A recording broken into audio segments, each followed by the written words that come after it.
while you do that. She also stated that trees do not grow in isolation, they grow in a forest. So at this stage of your lives, this is your forest. Not true? Yes. Don't it? Yes. Listen to me, trainees. Me know say, uno can make nice, uno can have fun, uno can rere and tete. Listen, yes, you're perfect in your greatness, but talk back to me, no man. Y'all had breakfast this morning? Oh, Lord. Oh, no, shame me. Me shame kill me. But breakfast was provided, so the onus was on you to go and have your meal, don't it? So, Ufa fault, certainly not mine, and it's not ours, it's yours. So, at this point in your life, you are in your forest. You're going to fertilize your tree, prune it, till it, right? And make it grow and make the most of the space that you are in. Thank you so much again, Mrs. Myrie. Now, we're going to loosen up a bit. Oh no, too. Mr. Selector, you have anything for me down there? In their era, because I am 3-4 times them age, I may have more energy. And all I'm going on is a cup of coffee. What you have for me? If that at least got their attention, we'll take that. We'll take that. But ladies and gentlemen, moving along, while I give them some time to line up some things, because I'm going to do that throughout the program. See there? What is your dream? Do you have a dream? You must have a dream.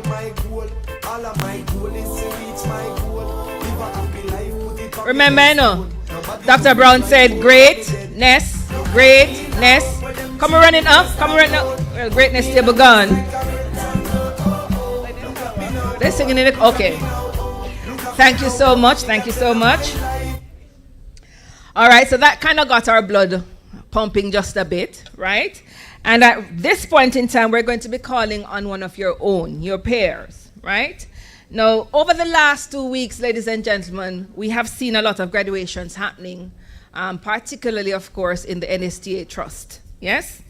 So that means that the world is changing as we know it, and that means our education system must also evolve and change to ensure that we prepare you, the youth, for the world. There is no one way or no single formula for preparing you because everybody is different, right? No two persons are the same. So for our young people, for this new and more complex future, we have to evolve the way we teach, the way we train, the way we mentor. Not true?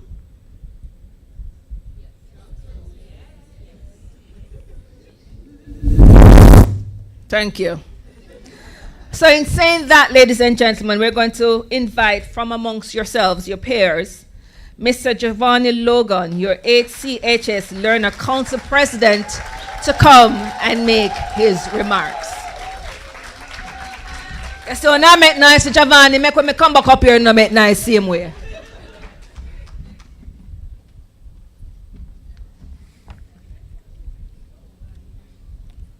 Good morning. Good morning, everyone.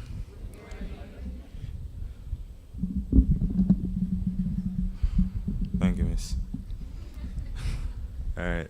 All protocols observed. On behalf of the entire trainee population, it is an honor to stand before you today and extend our warmest greetings. This symposium represents a significant milestone in our journey towards personal and professional growth. The occasion of the symposium holds great importance for us, the trainees.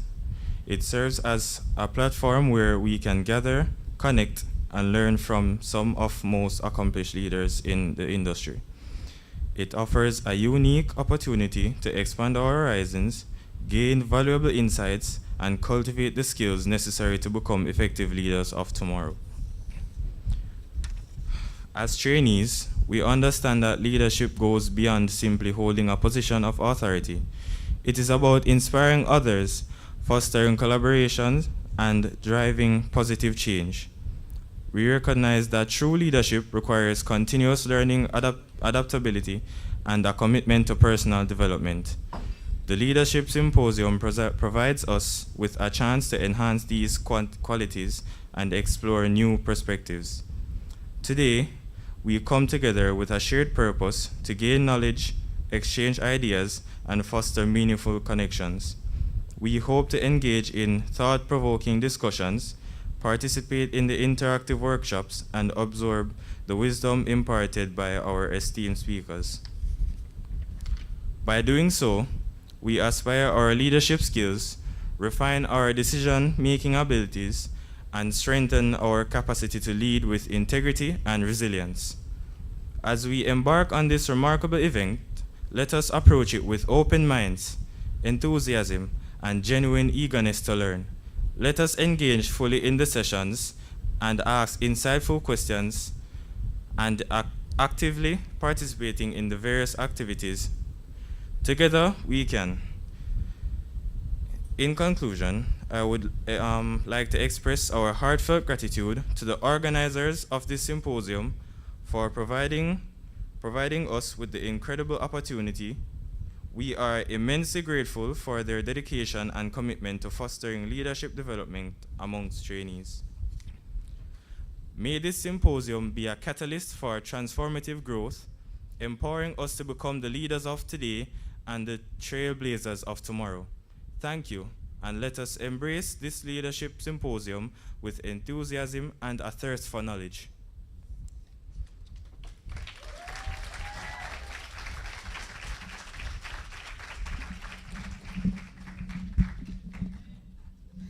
Thank you, Mr. Logan. And he reiterated that you should actively participate. Did you hear that part there? Did you all hear that? He said we should, or you should, engage in thought-provoking discussions, right? To foster meaningful end result. So, actively participate. Yes? It's not me say so. It's your student leader say so. Thank you so much, Mr. Logan. Right now, ladies and gentlemen, we're going to be inviting our HCHS Entertainment Group to come and thrill us. Please, make them feel welcome.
One.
When I look at where I'm coming from, I know I'm blessed, and I close my eyes and smile. Sometimes I feel like the richest man in Babylon, and I've done my best, so everything's alright inside. Oh, every morning I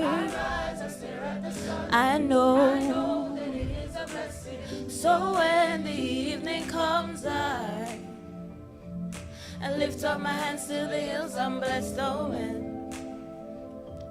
With my two hands in the air as far as I can. Oh, oh, oh, oh, oh, oh, oh, oh, oh, oh, oh, oh, oh, oh, I can lift up my hands to the hills. I'm blessed, oh man.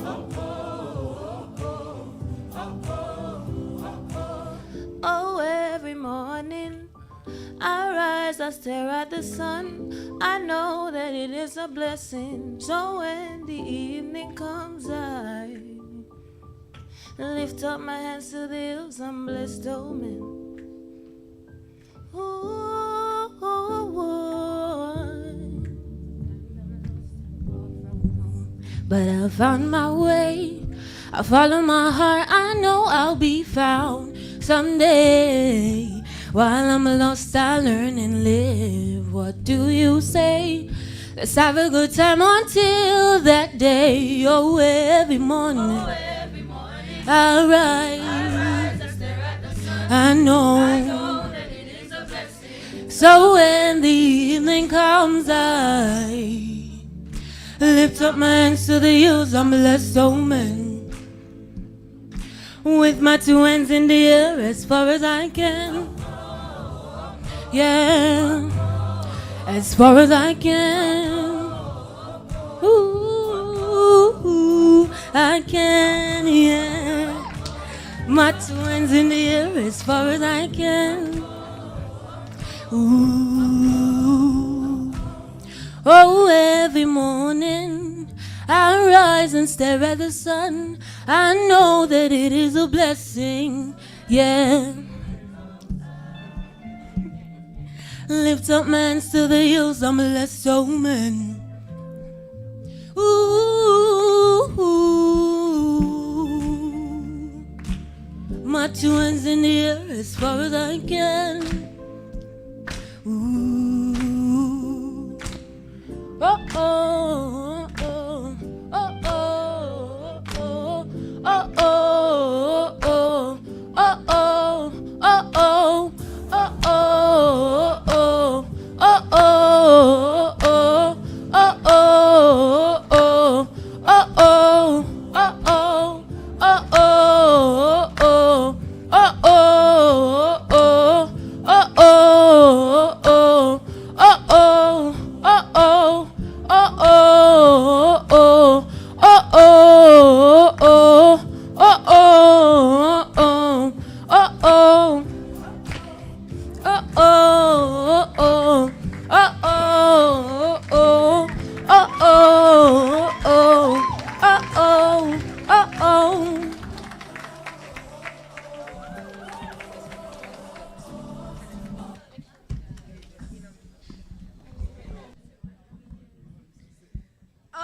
Every morning I rise, I stare at the sun. I might not be as great singer as they are, but I can sing. Don't it? Yes, indeed. So greatness is in all of us, ladies and gentlemen, whether we can sing or we can speak or we can dance or we can cook. Don't it? We have greatness, and it is for all of us to find what that greatness is and to develop it, because we're all great. We're all made. We're beautifully and wonderfully made, right? So we all have a purpose. So it is for you to go out and find it, fertilize it, and build on it, right? If you're happy and you know it, clap your hand. If you're great and you know it, clap your hand. Awesome, we're still here. All right, so right at this time, ladies and gentlemen, we're going to be calling on Miss Kristen McPherson, who is She is your Learner Council Executive Secretary. I had to take a breath. That's a lot. Please make her feel welcome.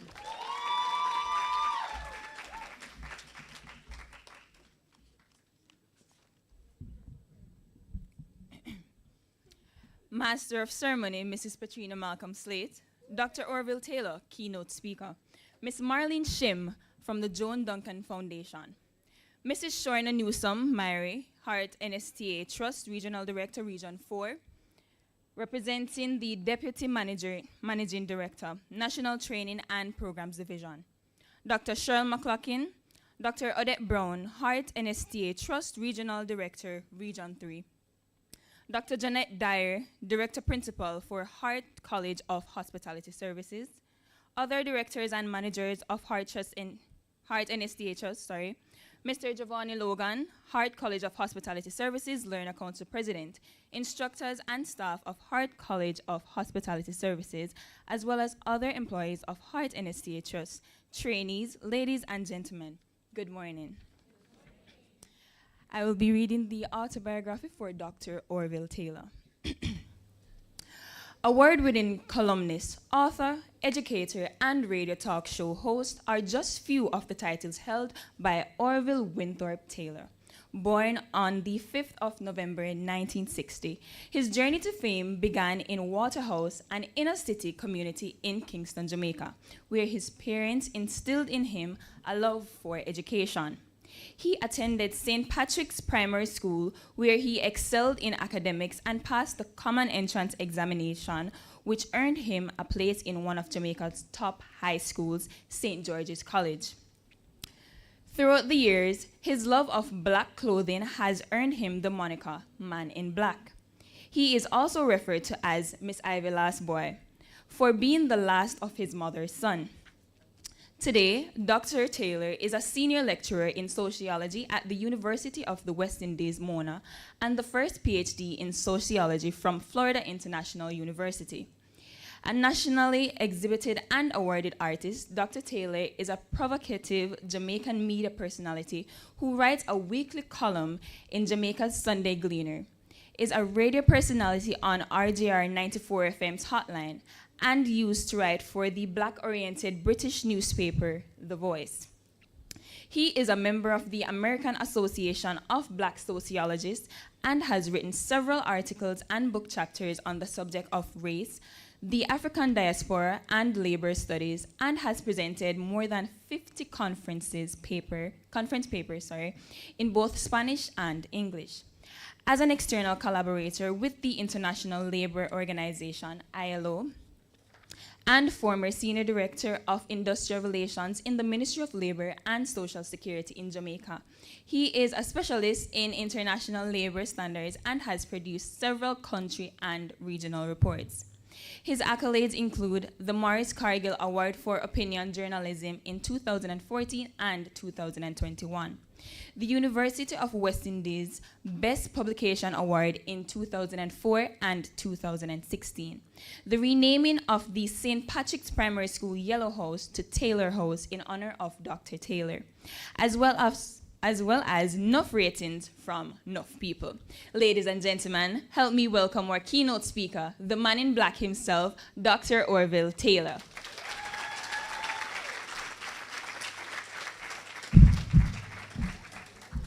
Good morning. My father said to me that whenever you are being asked to go before a stage or something, you ask people to applaud first.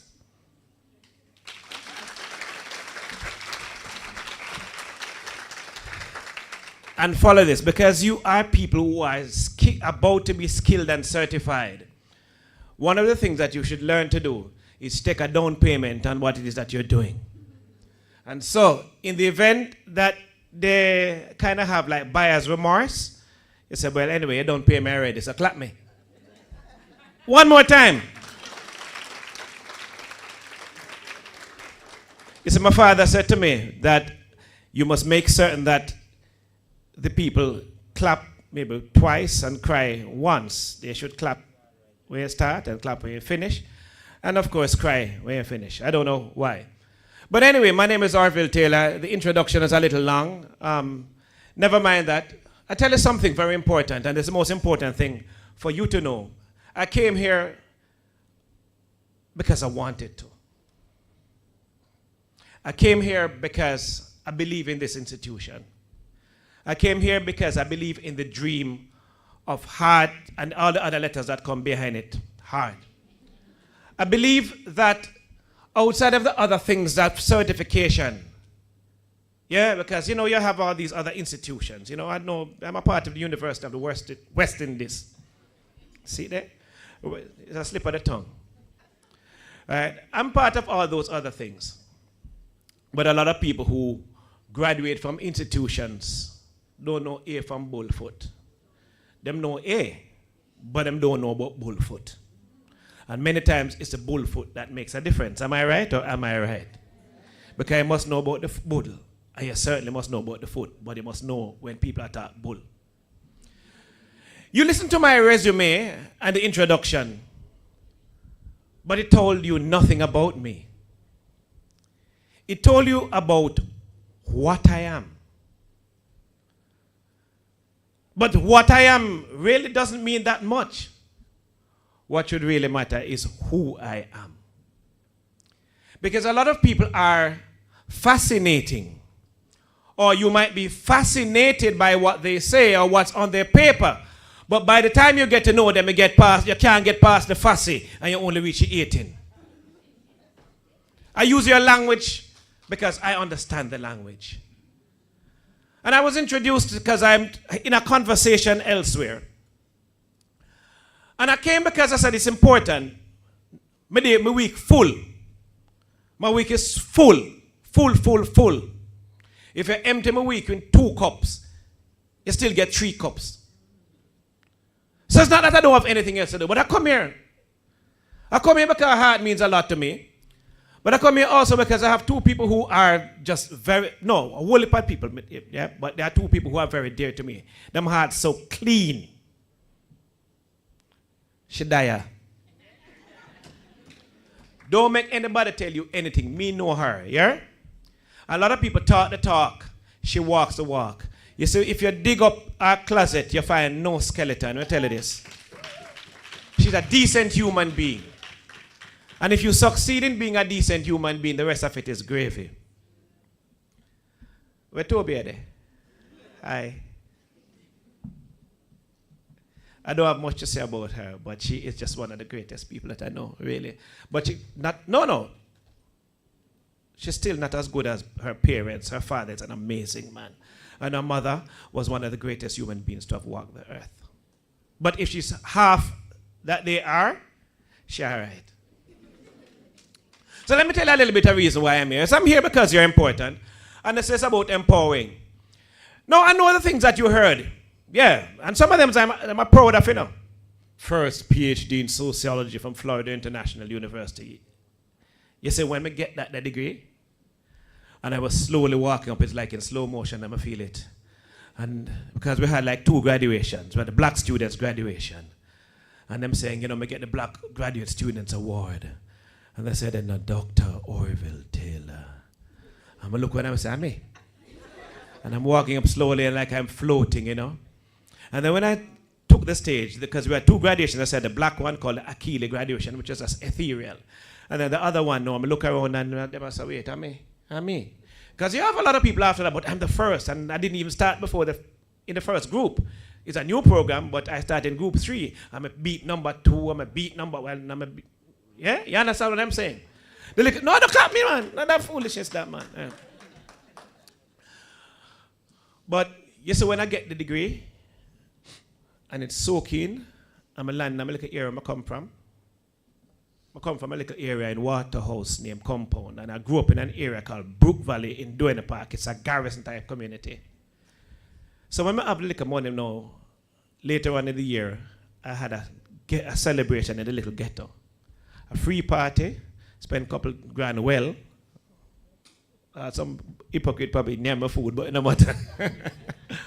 But I spent some money, my sister and I, because I wanted to be clear that no matter how high I got, I must be faithful to where I came from.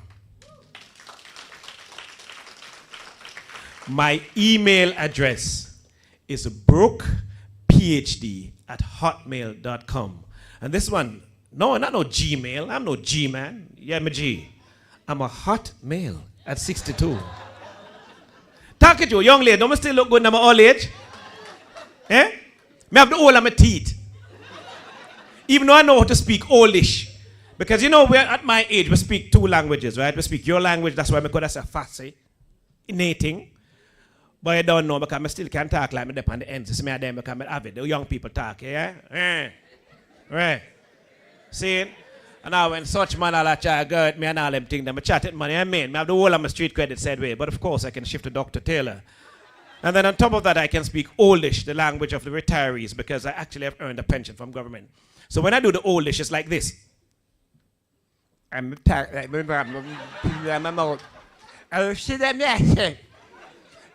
Because you know there's a little thing there.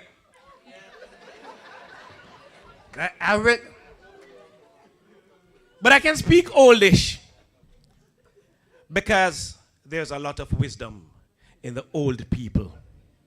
I love people. I don't like positions. Every single human being is another human being. And my only goal in life is to succeed as a human being. So I said to you, you know what I am. You know I'm Dr. Taylor. And my resume is fat. I speak a couple languages. I've been to a few countries. I've addressed portions of the UN. And when I walk into a room, wherever, I come off of the plane in New York, a man say, man in black, I say, eh? I walk into Miami. I'm not joking. But second to last time I go Europe, them come take me out of immigration. I say, who you know? I say, no, Dr. Taylor, come this way. Where are you going? I say, huh? I came in one big van. I'm like, oh my gosh, I saw the movie. No, but it was like a limousine. Came straight going to the hotel. I'm open the door. I'm say, Dr. Taylor up on the screen. I'm like, me? Okay. So I get that.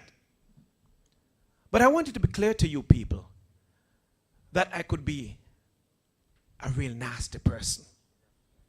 Because some of the people that are the most disgusting people to me are some of the most qualified ones. And some of the best people I know are the ones who have more sense than teeth. Some poor little man who can barely put a sentence together, but they have such integrity. Do not be frightened for people and their position, not their money.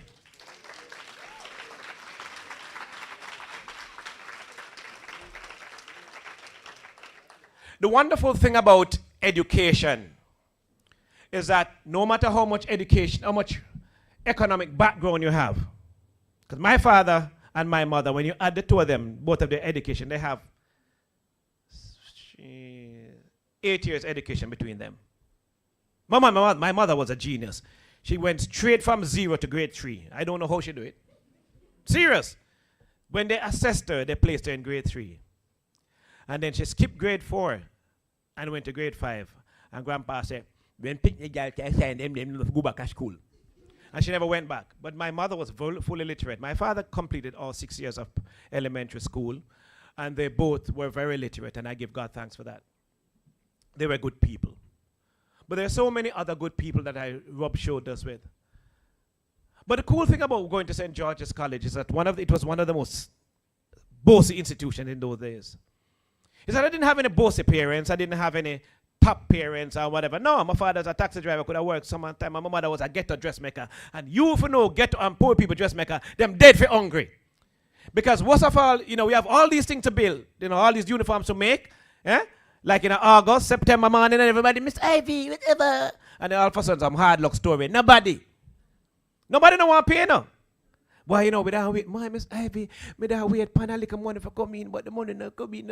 And me have tried to sell this and whatever. Yeah, but pick them up for go school and my mama is up there. And me, I'm there. I tell her my name for true. Me I help so. Put on waistband and all those things. Yeah. I didn't have the bossy parents, but the good thing about going to George is that I know that when me go into the examination room, nobody can carry them lawyer or doctor mother in there with me, right?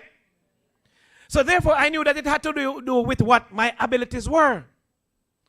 And the good thing about the Lord is that God gives brains and abilities right across the spectrum. You have rich people who have picnics up. Books are clean, like their reputation. May I push it because she are good people and some people like that try to make she look like she not that great. Sorry for where she gone. Clean like her seat. Right. So, taking control of their own space, going to examination, because you can do anything that anybody else can do, generally speaking. And so I took the decision as a young man that, look here, I'm going to do it. So when I sat through those examinations, many boys brighter than me, no. But enough of them did duncer than me too. And I knew that I was going to be judged based on the things that I did, not what my parents did in those examination rooms. But in all of that, little by little, I had a commitment that for whatever examinations I pass, I must not fail the examination of being a human being. It's a very important one. Because there are far too many people, because we are slaves. We are members of a slave population, and one of the things about slavery is black people. That's one of the reasons why we wear black all the time. And my underpants black. Oh, you know how much I love black? Let me show you. No, I have a white car now because I get a bargain. But I still have the black one. I couldn't sell it. My bedroom furniture was black. I still have it, but my status changed. I have to put the black thing in the next room. My toilet black. Face basin black. My computer black, my printer black, my aquarium with my fish them in the black. A pair black fish me have and grey fish. I'm going to tell you some toilet black and I own a dragon and my drink. You understand why? So even that for black. You get it? All right. Good. Good. Ooh. Ew. No, man, I clean my toilet good, man. I clean that night. I do that because I want you to understand that slavery is still in your minds. And as a slave population, one of the things that we have learned to do, poor people, because now rich people picking the inside, yes, sir. Not that I know. Yeah? I happen to know that the rich people, sometimes they send their children to school in the United States, right, to get certified. And when them come get work on the job, I only show them the right thing to do. But I get that. I know that word. Yeah, word. So I know the rich people picking inside the room, yeah. And if I'm rich, you just get rich. Them only rich like Tanta Blacks. Real rich. Not quite yet there. But you're rich up here, sir. In your head. And make sure that you're rich in your heart. But slavery, let me tell you about what slavery did. Slavery taught us that we should be divisive. You might not know that the slave masters gave the order. But did you know in Jamaica, more than half, or about half of the slave drivers were black people who were slaves themselves? And the white man them said, listen, if you want to get them slaves to get beaten, make them friend them, beat them themselves. You think about it. You ever hear the white people, or not physically white, culturally white, the brown people, the middle class one, the one who when them sit down upon the money, it look like them and get them scoliosis, so they can them billfold catch them up so. Right? You ever see any of those rich people talk about, oh, they're the rich person, can't look good? Think about it. The stupid thing about slavery and what it has done to black people is that it teach white people and rich people to behave like them poor, but poor people to behave like them rich. Think about it. You think my shoes look expensive? No worry, it has some little dust on it and whatever. I was trying to wipe it off. But the thing I used to wipe it off actually turned it white and I was laughing. Right? But you might think it's an expensive shoes. Some things on me expensive, like the watch and the shirt. But the jeans cheap at $3,500 must pay for it from an Indian man. An Indian man. He said, all right, Mr. Taylor, I am going to give you a bargain. You are a regular customer. When you come here, make sure you buy 3. I give you 3 for 1. There's a warranty on it. Mr. Warranty, the last one, make me wear an L stitch. Like a clock? I said, no, like a learner's license from my bottom. I'm going to only wear the jeans in my yard. I have to drudge it. I said, all right, I give you an extra one this time. My jeans cheap, but I like how it fit. The shirt expensive, both Cuba Vera or something like that, whatever. I'm saying, linen, nice. But the chain not expensive. I buy things because I like how them look, not what them cost. And I don't buy nothing what I can't afford. I'm going to need to go on like me better than anybody in order to feel good. Because when I nav on my clothes, I'm walk in my bathroom, I'm look at myself in my pudgy belly, I'm one of my ears cock off. Right? Me like me. Me no need to put my foot down upon you in order to feel like I'm better than anything else. And too many people stay so.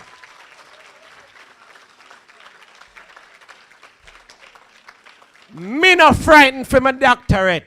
It's still. I've been PhD, I've been Dr. Taylor for now 20 odd, almost 26 years. When I was coming in last night and I introduced myself to the young lady, and somebody called me Dr. Taylor after, I said, what's my name? Because I tell her, my name is Orville Taylor. Your name Dr. Orville Taylor? I said, I never tell her so. Doctor, my name Dr. Taylor, my name Orville Taylor.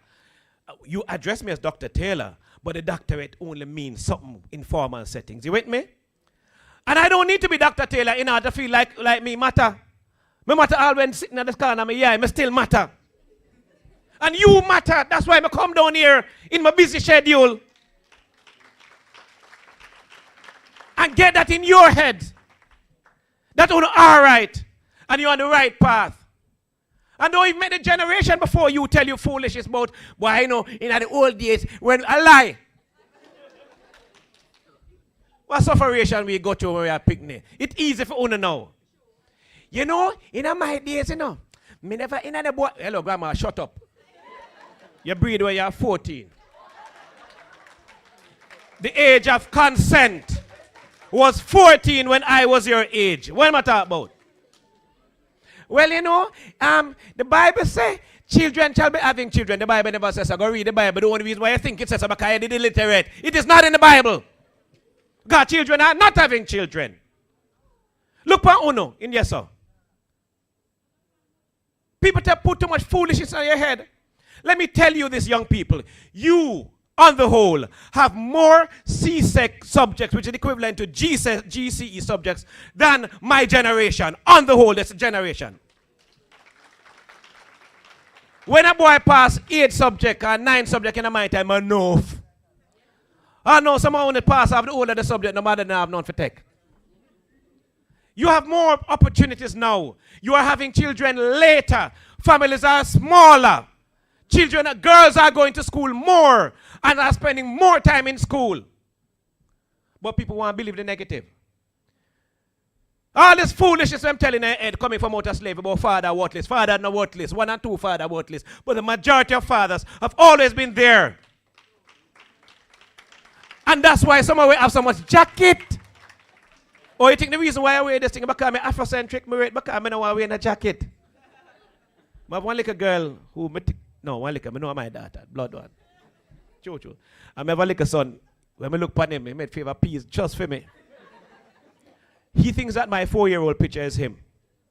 I look upon a little boy, and a little boy think of him. And so somebody said to me, Doc, it look like you wrote this DNA test. No, because you cheat on it. The boy favor. The boy favor bad. But me know my friend who studied for DNA test 2 times and failed. We love picnic. Most fathers want to father because when we came from out of slavery, slavery humiliated us so much that we express our desire to father in many ways. That's why a man talk about how much him is a gallus. When him can't be a gal, nothing. Him not even a gal and much less gallus. When you do the surveys about how men perform sexually at home, in a committed relationship, married man and woman, them ask question, how much, we do this survey, how often do you have sex per week? We make sure we ask the question, with your spouse. The woman them say 3 times, the man them say 5, must say, hold on, you dream the rest of it. Men, we tend to overemphasize these things because we went through slavery. And slavery made us feel less than men. You understand me, men? So we kind of exaggerated how much of a gallus we are. But gallism is also part of the slave mentality. It's all right for ever one woman, yeah? Man. Yeah, man, it's all right. That's why them call a second woman a mistress. A mistress. She a mistress. Why would anybody want... Solomon was the wisest man. What kind of foolishness? I mean, I believe. Oh, if I be a wisest man and about a million woman. You're crazy? It's nice to have a little one woman, yeah?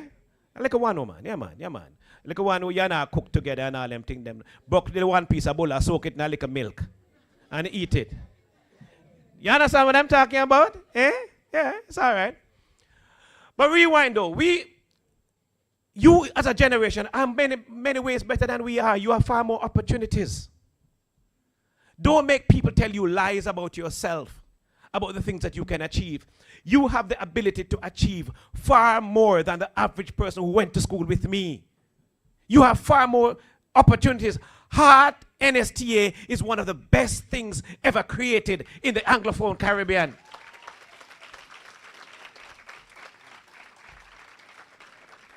Don't take your training lightly. You have every opportunity to do things. I have a brethren now. He's very skillful. He was a woodworker, he's a mason, etc. Mrs. Toby, remember me talk to you about him, yeah? I want him to get his surfy ticket. Yeah, if him surfy, he must get a ticket. Right? I want him to be certified because he's an amazing person. When you get this piece of sitting here, you know, you can jump on a plane and you go to Trinidad and say, where do you have? I say, my carry come. You get it? Yeah. It can take you all over the place. If you get a degree from a certain place and then have whatever, it don't necessarily allow you to move. Your certification is worth a whole lot. But you have to learn to be a good human being first. So as I said to you, I know that you are better than we are in terms of the abilities and some of the opportunities. But you have to take the slave mentality out of your head. First, one, if you're not rich, you're just not rich. If you're not rich, you're not rich. Don't try to live above your means to impress nobody.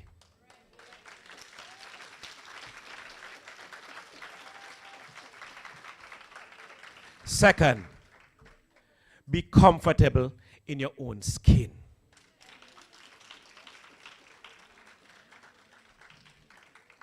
It no matter what kind of body you have. Listen to me. If you have the Coca-Cola bottle shape, or you have the 2-liter Coca-Cola bottle shape, or one body you have.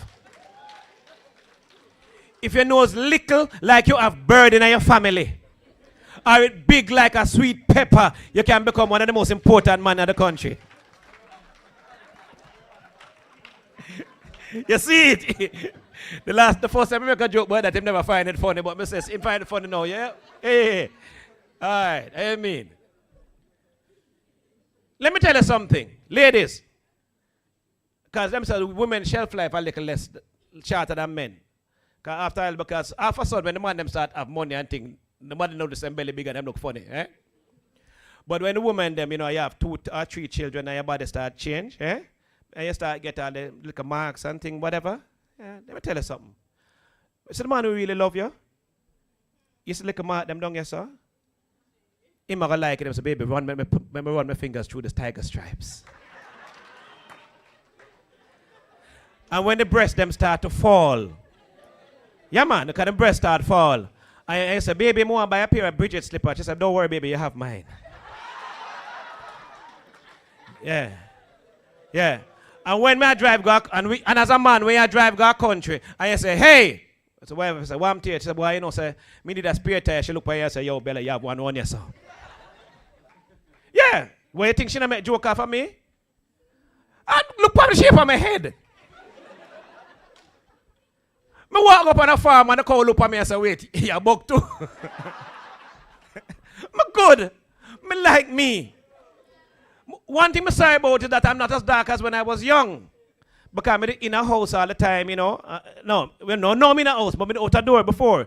And so now I have to wear the black for compensate. My blackness. They used to call me tar baby in school. But the rubbing of the things that some people, because they're uncomfortable with them skin, as I said, be comfortable in your skin. Because whatever kind of body you have, it's not going to last. Your sexy body is going to go. Your muscular body will look like two butt cheek. You know them boys who live in a gym? And you know them boys, I just wonder, by the way, why them big boys them go to gym? All of a sudden, them start wear tight shirt like Trouble take them. Explain to me. You go at school, you're large, you know. All of a sudden, you wear some little shirt now, look like if ever rain ever catch you, and it shrink up and you get asthma. I have a brethren, him wear some tight up shirt now, if him start go gym, and him unk up so now, Mr. Wade, what kind of shampoo you use, head and shoulders? Look at him and say, hold on, brother. If you commit murder, you know, you can't hang in a guy on a necklace. I say, look here, brother. Like yourself. Because your body is going to go everyone away, all away. At some point, the only reason to avoid looking like Yoda from Star Trek is by dying young. The whole way, I'm going to look like Yoda. Hello, backwards talk, I am going to. The whole way. Everybody, sometimes you look and say, wait, it's an old man or old woman that because everybody start fever. Me just lucky at 62 to have the whole of my teeth so I can still talk. But ultimately, it'll go. If I live long enough. You understand me?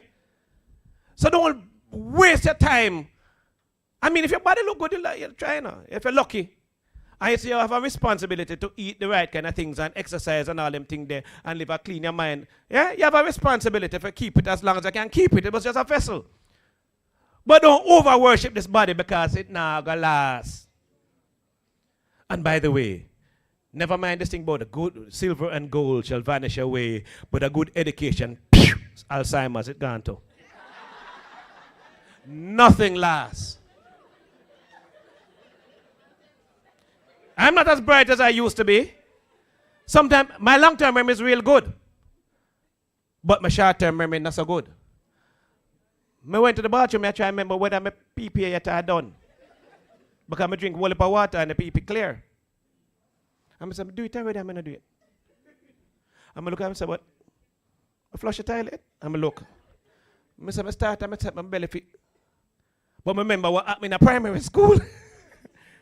You understand what I'm saying? The memory will go, no matter what, it's all go. But you have to be comfortable in your skin. Be comfortable with the fact that you're very big. Be comfortable with the fact, hey, I see a long time with that one if you're my daughter. Be comfortable with the fact that one of your ears is bigger than the other. Be comfortable with the size of your nose, with your flat bottom, your big bottom. Whether you walk like when your bottom cock up it and scratch it so whatever, or it flat like so, it's still your bottom. When you're naked, be comfortable with your organs, man. Be comfortable, look down, that's yours. Because you can't borrow your brother one. And if your brother want to lend a female, or you're going to hold on it. Follow what I'm saying. Like yourself. Like your skin tone. Let me tell you something about your skin. You see all them bleaching things that some of the people them use? Let me tell you something here. It affects you now. It shrinks you up. It shrinks up your ovaries. And ultimately, it may very well affect your ability to have children. And men, it will shrink the other two, those two little things. Why do you think the world boss can say, ooh, ooh? Well, another reason, no, but ooh, ooh. Think about it. Yeah. You don't know, so by the way, you ever listen to all the bad boy them talk now? They have to talk extra, put an extra effort like them a goat. You don't know me, I say, I can't do it like that. They don't talk natural like that because the bleaching cream takes away their male hormones. So if you have bleach now, tap, no, right, stop, no, don't, no more. That's your way. Throw it away. Because let me tell you something, at some point, because you can't bleach baby them, they pick them out come ugly just like you. And someone, by the way, talk about a certain kind of woman. Hello, oh, you black like monkey, if you want to call it that. You black, and you say you want a brown woman, why? Your mother not look good. So your mother not good enough for you? Follow me here. Young boy, young girls, you want to take somebody who you say be good looking, but you favor your father or your mother. Where you say your mother ugly? And if your mother ugly, you wouldn't dare with your mother. Somebody like your mother, you know your mother is a good woman, and you know your father is a good man. Don't judge that. Don't judge that. So like yourself, live within your means. You see, if you like yourself, and you like yourself in your skin, naked, it doesn't matter what kind of clothes or jobs you have. And when you like yourself, every other person is important. You want to know who the person is, not what the person is. Because you have some disgusting people with positions and money. Try your best not to be one of those. It's one of the worst things you can do is to put your foot on somebody's head. Take the place of the person who is against you or on the other side of you and ask yourself the question, is my behavior appropriate? Would I like it? May I tell you something else before I go? My path wasn't a smooth one. I had some people I used to work with. And I remember having a supervisor. She was like a witch. You can change one of the two of the letters if you wish. You get it. I can tell you in my examination, she would not get an A. She would get another letter. You get it. But I have to be politically correct. She ain't nice. Bad mind. What's than Obia? She come like both bad mind and Obia. And let me tell you something, man. She did oppress me and ting and treat me going like, but you may tell you something. You can't keep a good man or a good woman down here. And on top of me know so she done saw me. And the time came, you know, when, because I had my university degrees pretty early in the government service. By the time I was 22, I had my first degree and 4-year service. At age 27, I had a university degree, the equivalent of an associate, which I did afterwards in specialized labor or something. And then by the time I was 29, I had a master's. No. By the time I was 27, I had a master's, a certificate, a bachelor's, and a couple of other UN certification and 9-year service with government. So I was senior. Book her up and book up the two of them one time. I see them and then be like 2 posts ahead of them now, you know. Woke up the next one of them now, a university, my name Dr. Taylor. What? Drop right in my class. Yeah. I said, watch me under witch, yeah. Guess what I did? Guess what I did? Exactly. I did nothing bad to her. Because I said to myself, it's going to stop with me. Because I was not going to stop there. It now going to descend. Me not descend. Because, I'm going to tell you something. If it never right for me, for you, what you do to me, why should it be right for me? We have to take a stupid kind of revenge against you. Me already boss. As a matter of fact, you know what? Me say I drop Wola, me send Smarty Fair. I'm serious now. She was in a certain place. And I said, you know what? I said, me recognize her, because she stood out. I said, Smarty Fair, I said, go fair for me. And I'm go fair. I said, by the way, give her a special, make sure you take care of her. We go a long way back. And say her face, yeah? And next one, them a buck who used to fight me. The way she used to fight me, she used to say, she's a Shaolin monk. I'm MMA fighter. Ha ha! You kill my father, rape my mother. Ha! That's what I used to think, but she go on. Everything she fight me. My buck one day, I made a broadcast, and everybody go excited over Dr. Taylor. Hey, I'm not excited, I'll take picture. I'm going to see her. A little look funny, I just send for her. I say, come. I say, listen. I made us talk all the nice things. I have 1 or 2 nice stories. Because I was determined that I'm going to end the cycle of abuse. You follow me? And I felt so much better. I had a teacher in high school who used to give me treatment bad. And I'm going to assure that I'm up here too long. Don't tell me nothing. I'll go down now. I had a teacher in high school who terrorized me. Terrorized me. Because I never good in math. But neither was he. He was good at math, but he was not a good teacher. Taylor, yes, sir. Let me show you about 3 other things he said to me now. Boy, make me all ball in a class, people. Taylor, yes, sir. Why are you so dunce? So no, man, take it, sir. Taylor, yes, sir. Why are you such a dunce? I said, I don't know, sir, but I have a good teacher. Taylor, yes, sir. Do you make a special effort to be stupid? And all of the boy them laugh. I said, well, sir, I'm not a natural. So like him, I look at him, say, wait, I wonder if the boy insult me. Taylor, yes, sir. I'm in a second farm now, you know. I'm 13 years old. Taylor, yes, sir. there's one reason why I don't call you an idiot. I call you a half idiot. So why, sir? Because you're 26 and I'm 13. You know me get the tension.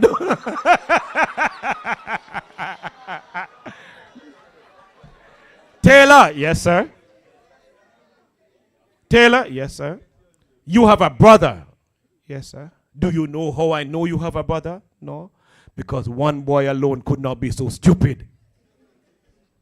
The whole of the class, I laugh. I said, sir, can I ask you a question? Yes. You're an only child, right, sir? Taylor, yes. Where's your homework? No, I never have no dog. I'm too poor for have dog. Because next thing dog never supper. I'm going to kill him. I'm in a child. I wouldn't eat him. But I'm tempted to eat back my food. So anyway, I forgot my homework. I forget it because my book did empty anyway because I couldn't do the homework because the teacher did done. Eh? So here I'm not, Taylor, where's the homework? I said, I forgot my homework. Why didn't you forget your blooming self too? And the whole class, I laugh off a minute. I said, sir, I forgot myself, but my mother sent me at lunchtime. Good. A long time be smart, yeah? When we get enough detention. I wasn't perfect. But guess what? I saw him in his native country. So, you know, he was friends with my friend's father. So I flew into the country, landed to St. Lucia. So he heard that I was there, and I said, you know what? I'd love to see him again. And somebody I pay for the food, and I'm me. So I'm going to go good. 2 cold Malta. I wasn't drinking at the time. 2 cold Malta and some conch and some other thing and whatever. I'm saying, all right. So the man face like him swallow a light bulb. Orville Taylor, I am so proud of you. I'm just so happy. I knew that you would have become something great. And I said to myself, hello, the man must have dementia. But me I smile, you know. And of course I said something to him, because in St. Lucia they speak 2 languages, right? They speak English, official language, but they speak a patois, which is a French patois. So I said to him, Garçon, ou te vini ici, puis me parler la langue, eh? He said, hey, you talking my language? Mais oui, me parler en chai, garçon. Je dis, qui laisse monter mucho et parler la langue? Je dis, je te lever yon matin, ma tapa. He said, wait, Orville, I knew you were a genius. And I was telling, of course, I switched the narrative, and I told my friend, Dennis, and I said, Dennis, you know, Julian, he was one of my good teachers in school. And I want to thank you so much for the impact you had on my life, Julian Worrell. He died a little bit later, about a year afterwards. I'm happy before my God that I allowed him to make peace with me, and I gave him happiness even though he hurt me as a child, because, yeah. I would never forgive myself if I allowed that man, right, not to understand that, yeah, it hurt me a little bit. Hurting me and harming me are 2 different things. I'm good. And I don't need to go around trying to harm people because somebody was unkind to me. Worse if not me. So, finally, before I come down, remember that nobody is to be blamed for your bad mood, who you're relating to outside. The fact that you and your wife, your girlfriend, your baby father, your baby mother, the dog in your yard when you're your stopper, vex, have nothing to do with the people who are in the restaurant or in the hotel or who's passing you in the supermarket, etc. Those problems are not theirs. Remember that the next person you meet is just you. As long as you are comfortable with you, you have no need to be unkind to anyone else. I came here not because of the high prestige that you have. I've had to walk away from many speaking obligations, including one woman sent me one message. Dr. Taylor, can you send me a list of the services that you offer? And I want financial institution, but I don't have the time that week. Yeah.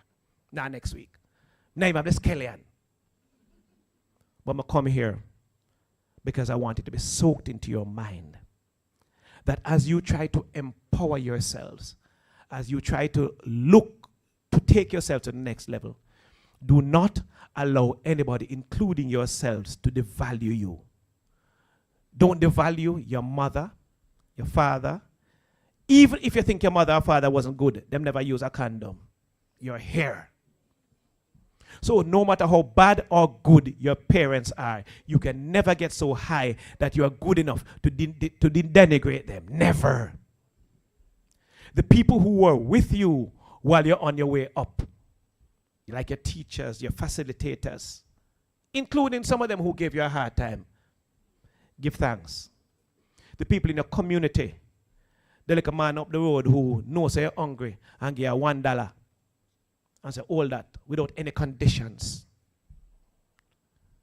But remember something else, and I should have told you this. I said, love your body, but love it so much that you treat it with respect. Whomever is in your space, including the man who put a ring on your finger, and that's a woman here. If you say no, it must mean no, yeah? Trust me.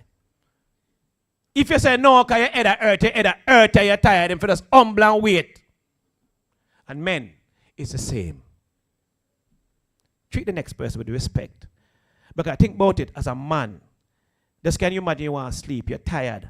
You really want to sleep. And the woman there, years before the man, I know you have to get up and she says, baby, when I come back home, leave me alone, let me sleep little now. Because I'm tired, I'm going to drop off at the pole. I'm going to crash on the highway. Low me. When I come back in later on, we bust a bottle of cheap wine because we can't buy no dear wine.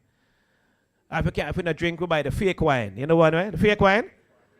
Yeah, man, I go to a wedding one time and I pay fake wine, but that's fake junk. Love yourselves, people. Because I came here to also to demonstrate that I love you. And you are worth it. And keep this worthiness in your head.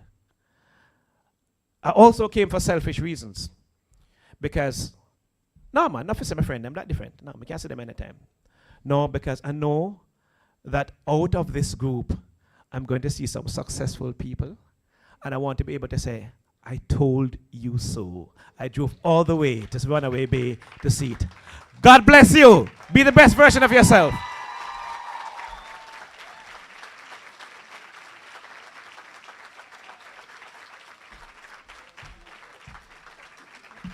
Ladies and gentlemen, one more time for the man in black.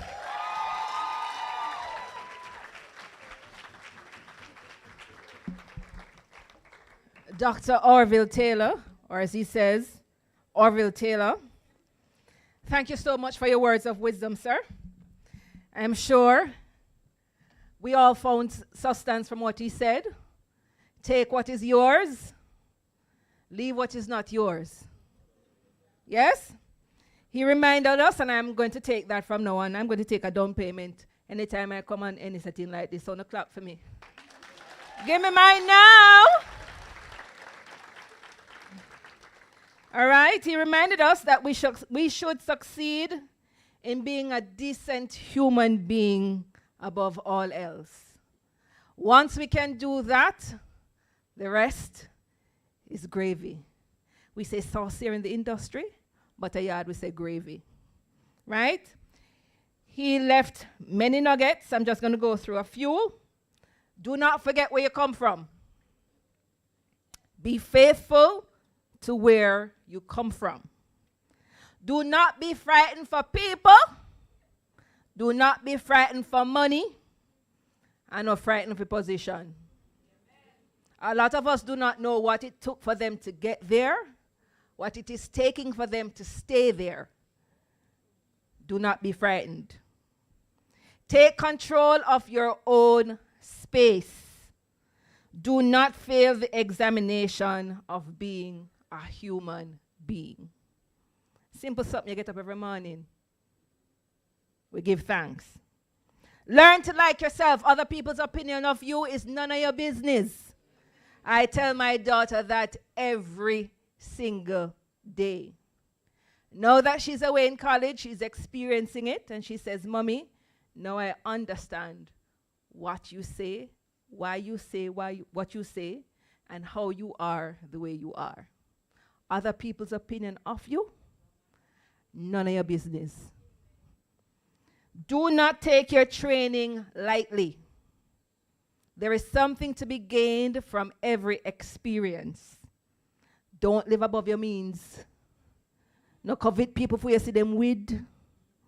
Again, you don't know what it is that they have to do to get it, to maintain it, to keep it.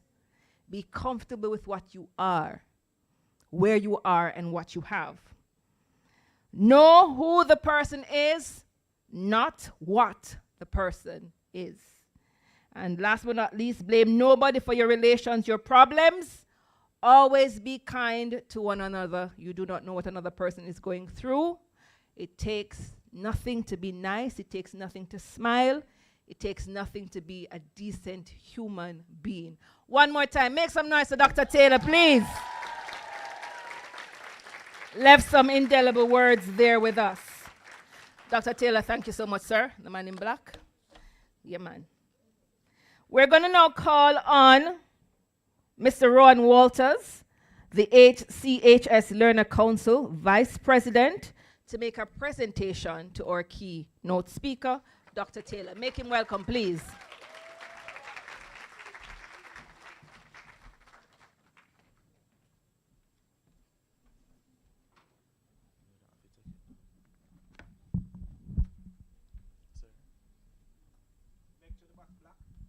Definitely. Hey, hold on. You know, so that boy are black.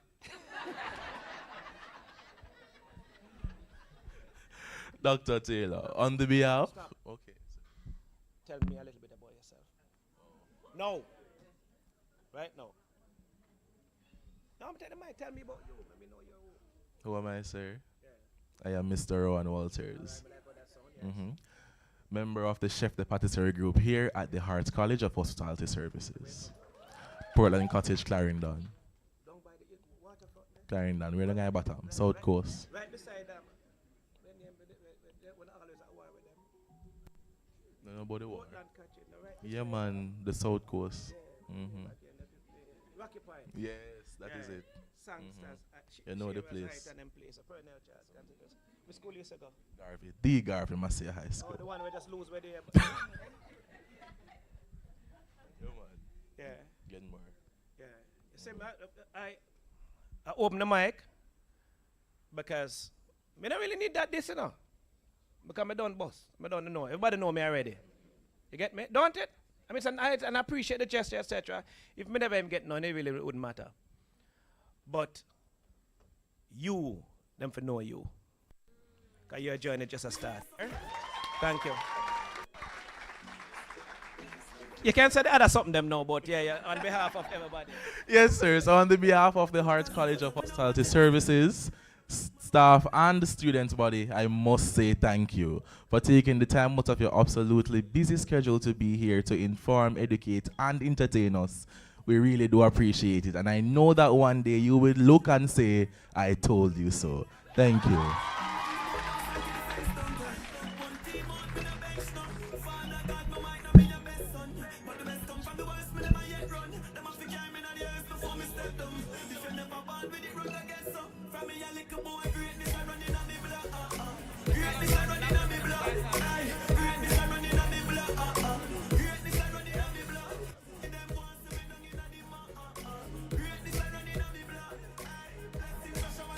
Make it go and play, Mr. Selector. I like it.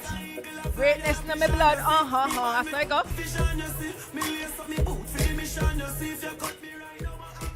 Thank you so much. Ladies and gentlemen, did you have a good day? Trainees, did you find means for meaningful and impactful discussion? And you get something from today? Did you get something from all the speeches from Dr. McLaughlin, from Dr. Brown, from Dr. Taylor? Yes? Remember, to take what is yours, what is not yours, left it alone. All right? So we're winding down, ladies and gentlemen. Soon we're going to be calling on Mrs. Tobias Stewart James to come and give us the vote of thanks. But before we go, ladies and gentlemen, trainees, we have to think, how do we play our part? Going forward, how do we stay committed and focused? Because if we do not remain committed to the task, we'll be failing. right? Our voice will become weakened if we do not speak for our generation, this generation. So to be the voice of this generation, we must engage and we must listen and listen actively, right? So while I leave you to think on that, I'm going to invite Mrs. Stuart James to come and give us the vote of thanks.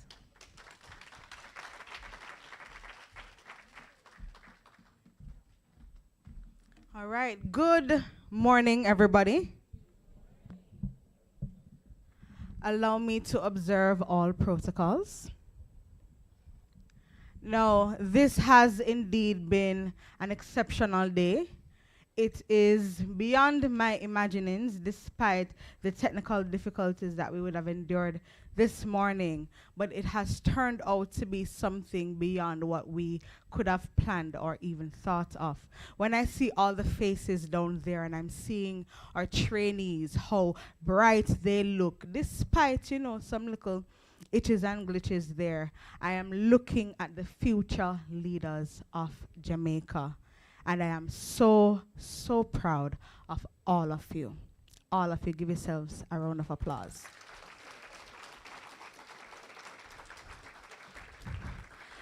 With that, I would love to thank the Heart NSTA Trust for putting this on our balance scorecard. Beyond that, I want to thank the staff of the Hart College of Hospitality Services, whose unending support would not have allowed this to be a reality. I want to also thank Dr. Janet Dyer, who really went ahead and helped with the planning, who did a majority of the planning with the career development unit. So I want to thank you, Dr. Dyer. I want to thank also our mistress of ceremonies,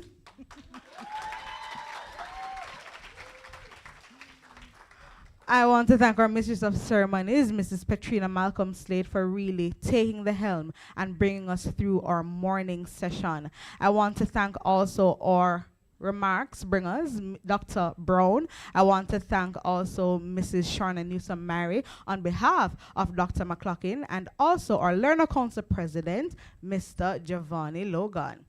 Thank you so much.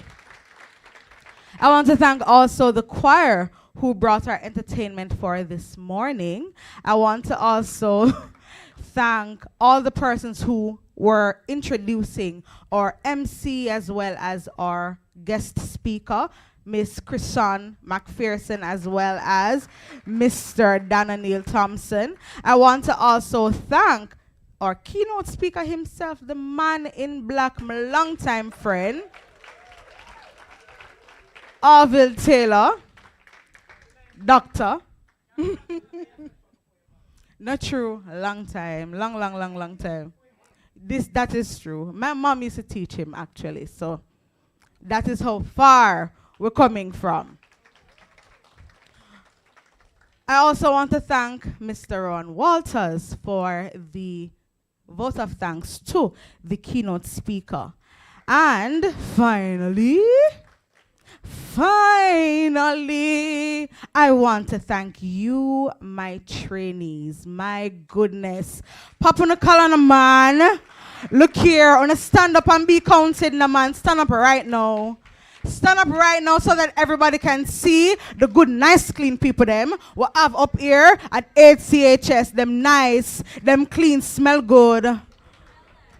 Yeah, look good. Yeah, beard. Yeah, man, them proper.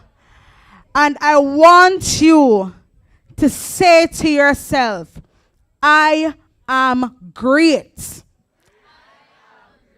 Come on, me not hear everybody in the room. I am great. I don't think them hearing a flavor. Say, I am great.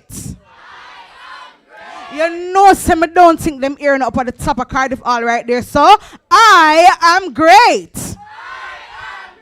Right, true. Yes, I love it. I love it. Listen to me. Every single time I see you, I tell you to go forth and be great. Grand representations of exemplary attitude and talent. Let me say that again.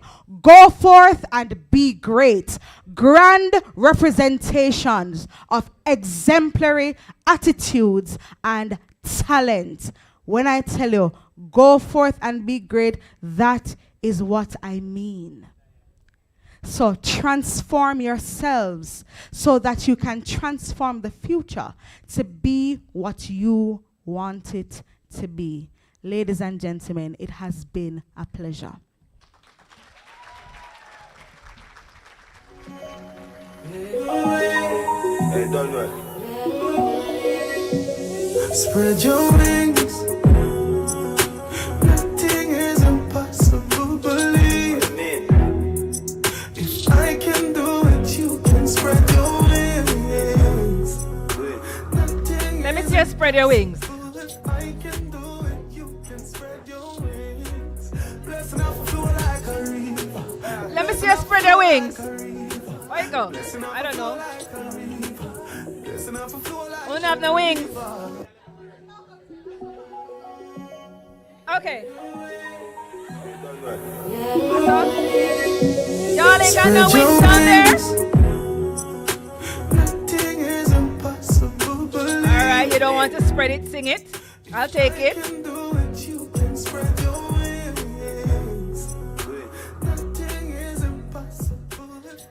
Nothing is impossible, ladies and gentlemen, once you believe.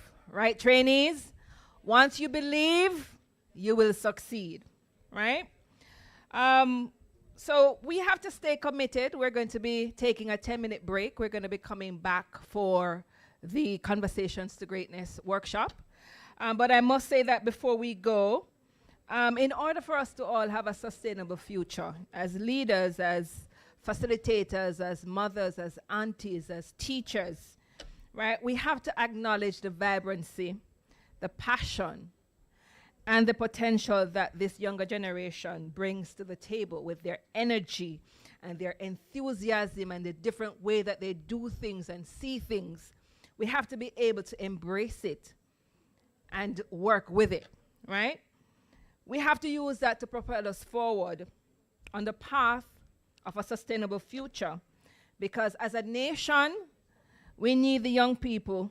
We need to support them, and we need them to be agents of change for their own lives. So in saying that, ladies and gentlemen, I want to say it was a great day today. Just half of the day. We still have the next half to go.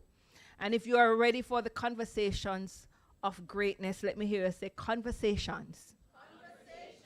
Conversations. Greatness.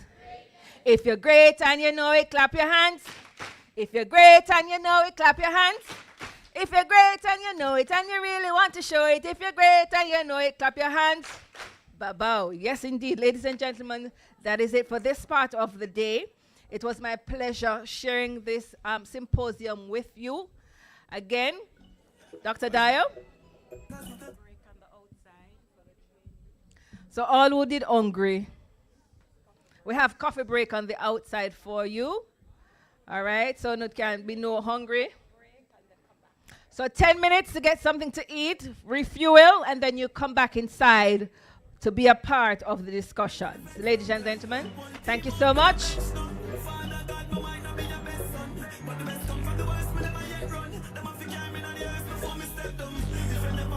A food man. No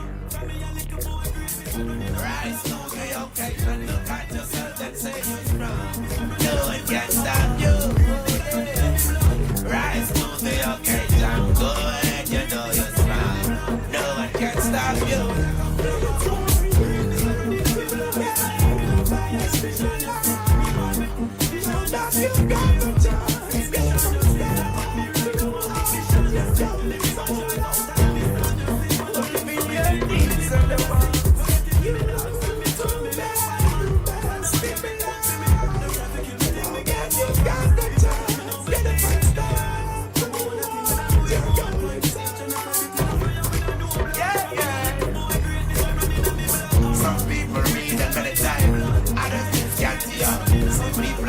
About life, others are still continue. Some people like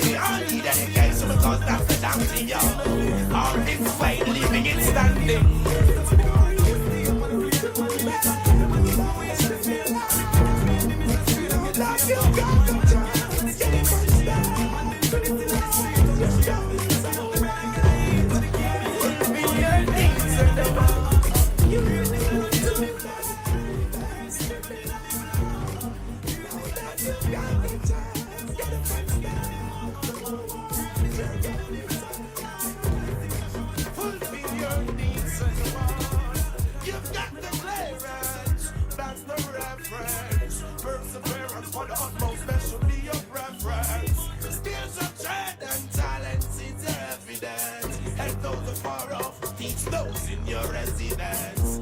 Oh yeah. Cause if they cut me now and take my strength down, man would have bleed momentum. Burn down the board outside, get the fence down. One team out, me the bench now. Father God, me might not be the best son, but the best come from the worst, me never yet run. Them have to carry me on the earth before me step down. If you never born with it, run against some. From me a little boy, greatness I running on me blood. Greatness I running on me blood. Aye, greatness I running on me blood. Greatness I running on me blood. Them wants to be down in the mud. Greatness I running on me blood. Aye, blessings a shower like a flood. Greatness I running on me blood. It's an eagle a fly and a pigeon, you see. Me born with vision, you see. Me lace up me boot for the mission, you see. If you cut me right now, my ambition, you see. Living my drive out and understand, you see. Man, I think so me name a Billy Man, you see. Go get it for me dogs and me family. Bad man, so them a get me can't for me. Them try to kill me, think me gain more fans. If you cut me now, me bleed endurance. Do more than thing than more own pants. Genocide the thing of fire, we don't know blood. From me a little boy, greatness I running on me blood. Greatness I running on me blood. Aye, greatness I running on me blood. Greatness I running on me blood. Them wants to be down in the mud. Greatness I running on me blood. Aye, blessings a shower like a flood. Greatness I running on me blood. They are with the same team, when me days are the same. Make you while the sunshine and sleep not the rain. Brother man, they tell them I got pay for we pain and no blood alone. Greatness is straight.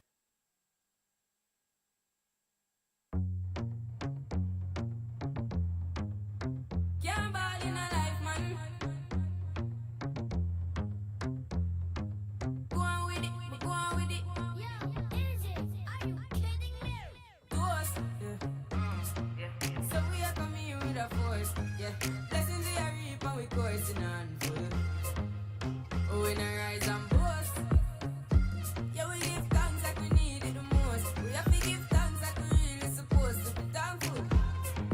Blessings all for my life and my thank God for the journey, the earnings are just for the plus. Yeah, and gratitude is a must. Yeah, me see blessings fall by my right hand.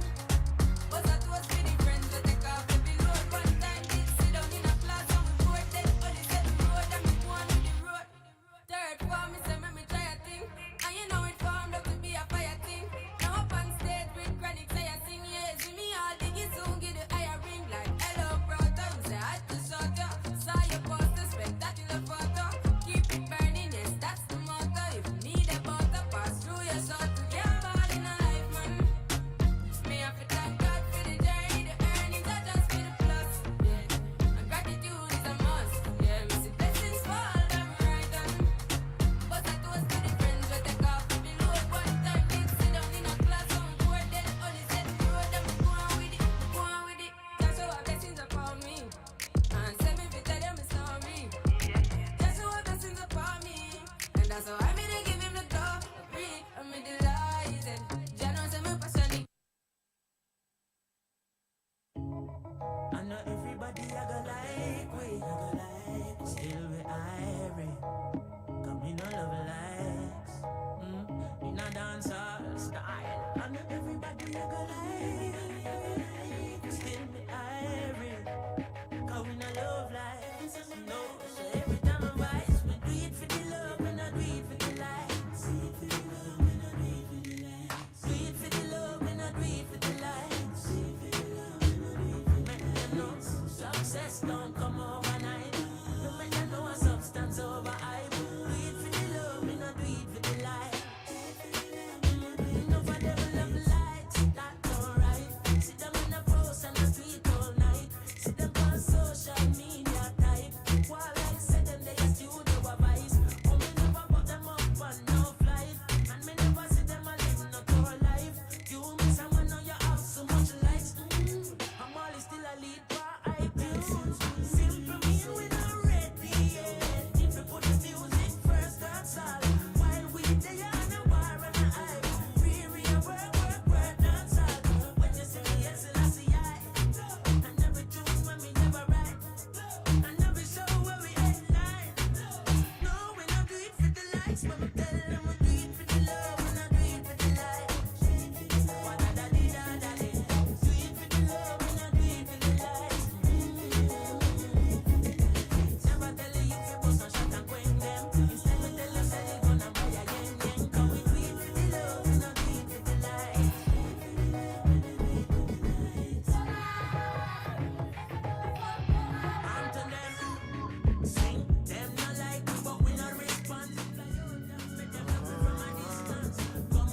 validation, ghost and admiration from you nor your patrons.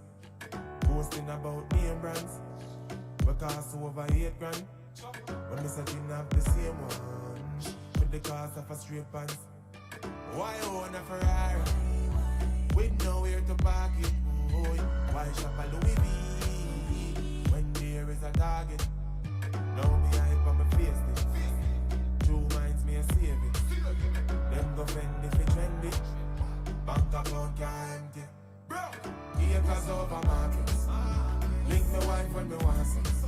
Cause when side y'all read up, child support that lead up. Farming over plastic, investment over profit. Inheritance for me Caesar, me alright, me. Yo, if you are 50 and never make a brings get used, means you're poor so your kids next to employment you use as a big excuse. You want him grow so him get through. See him 24 hours so what you have to. When your kids do good you buy them goods. Wang and Rajiv buy their own tools to keep getting belted. Big man sell and more peace. Nobody watch on me class me. So start supply Walgreens. Stocks large when you plant trees. Them people know that for burger go for no more. You and you, sir. And it's a paid criminal.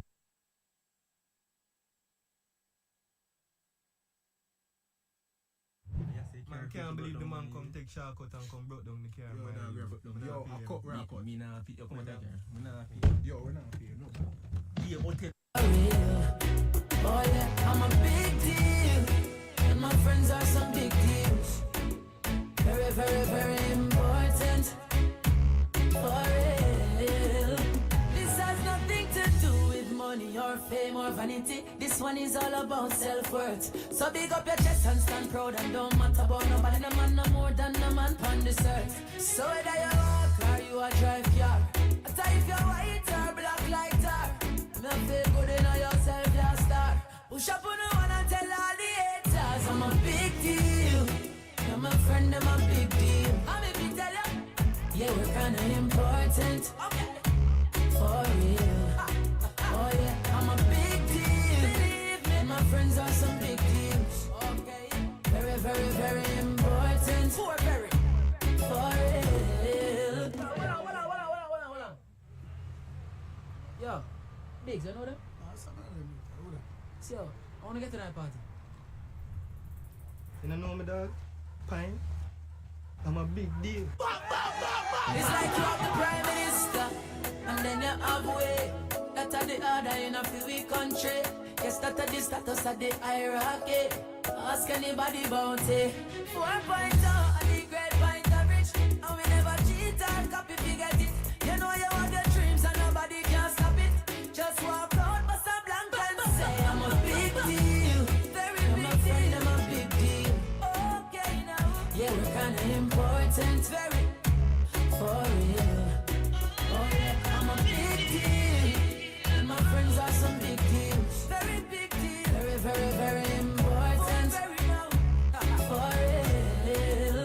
This has nothing to do with money or fame or vanity. This one is all about self-worth. So big up your chest and stand proud and don't matter about nobody. No man no more than no man on this earth. So whether you walk or you a drive car, I tell if you're white or black like tar, me feel good in yourself, you star. Push up on the one and tell all the haters I'm a big deal. You're my friend, I'm a big deal. Yeah, we're kinda important. For real. Oh yeah, I'm a big deal. And my friends are some big deals. Very, very, very important. For real. They don't know my stuff. They just know my sound. They don't know how far I'm coming from. They don't know my stuff. They just know my sound. They don't know how far. How them a go let me know hungry before? How them a go let me know stumble before? You have to make it when you're humble for sure. Crips in a cup and none around me a pour. How them a go like me born in a riches? How them there when man asleep on the floor? But from a man me say me gone to the riches. Mommy no worry me can't get poor. For those who want to take pictures, there is a frame over there that you can actually take pictures with. Our Training Leadership Symposium frame, you can take your pictures with it there.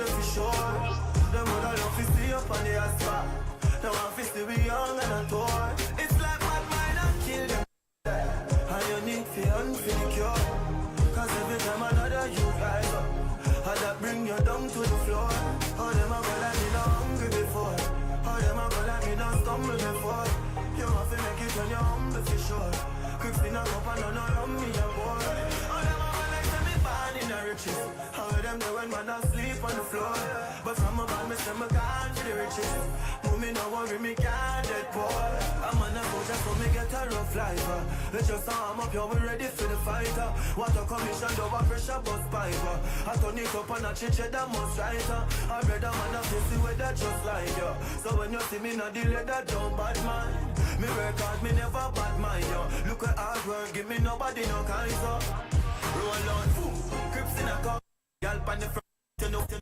One bag of fake club, but me no miss on my bro. From my family good, now my brother them up. How them a go like me no hungry before?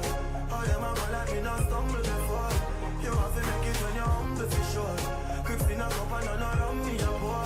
How them a go like me born in the riches? How them do when man asleep on the floor? But from my band me say me gone to the riches. Mommy no worry me can't get poor. They don't know my stuff. They just know my stuff. They don't know how far I'm coming from. They don't know my stuff. They just know my stuff.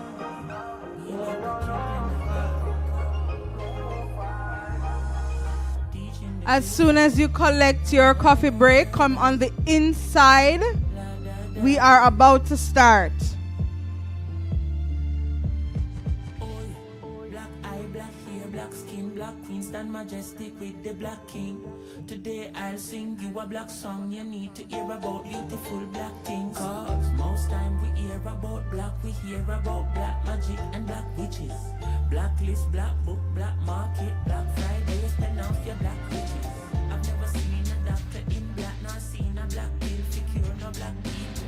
But I've seen bush doctors like Cash and Molly resurrect like a real black beetle.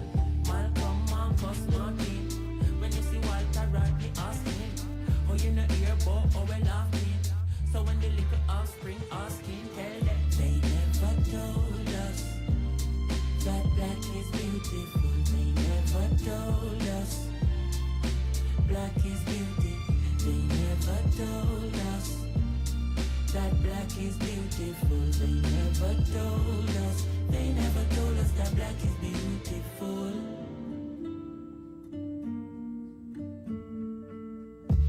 You a behave and a go on like you never spent 500 years on a farm.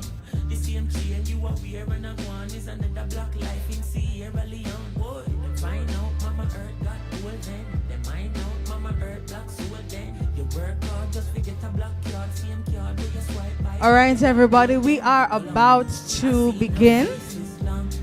You guys can come on the inside with your coffee break so that we can start the conversations for greatness. Everybody come and say slavery's done. What I got one when the babies come.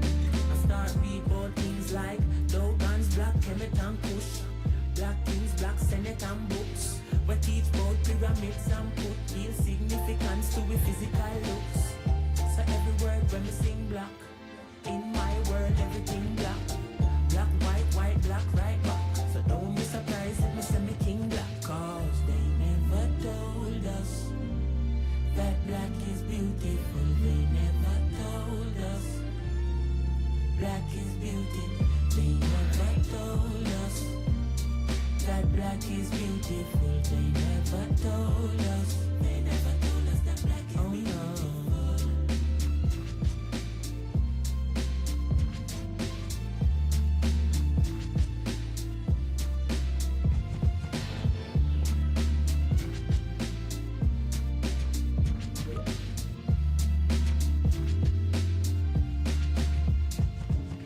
Preacher is preaching, good God, the things that he preaches. I wonder who taught him to preach. Teacher is teaching. Where did he get his degree? Now it. Whoa, whoa, smile. Smile, smile. Oh, yes, I am. Ooh, I met a girl this morning. She was love at first sight. Ooh, I met a girl this morning, and she was beauty to my eyes. I asked her where she from, she tell me in the tropics.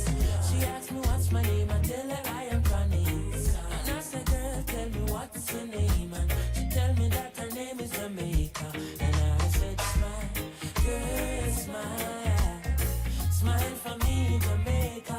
And I said, smile, girl, smile, ooh Lord, smile for me, Jamaica.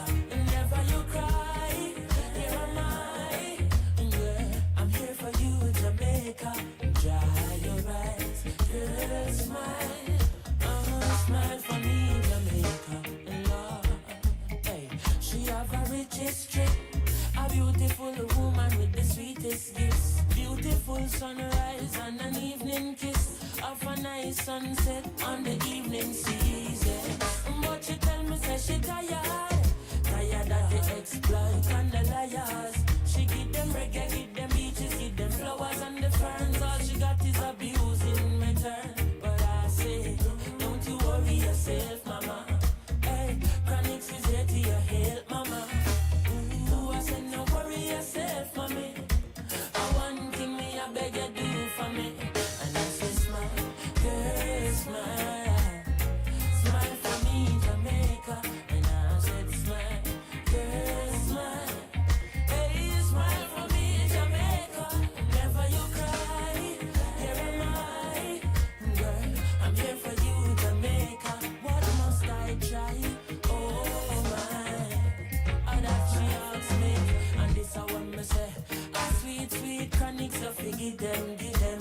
The one drop beat, pan a rhythm, rhythm. Are you give them back with a different step in?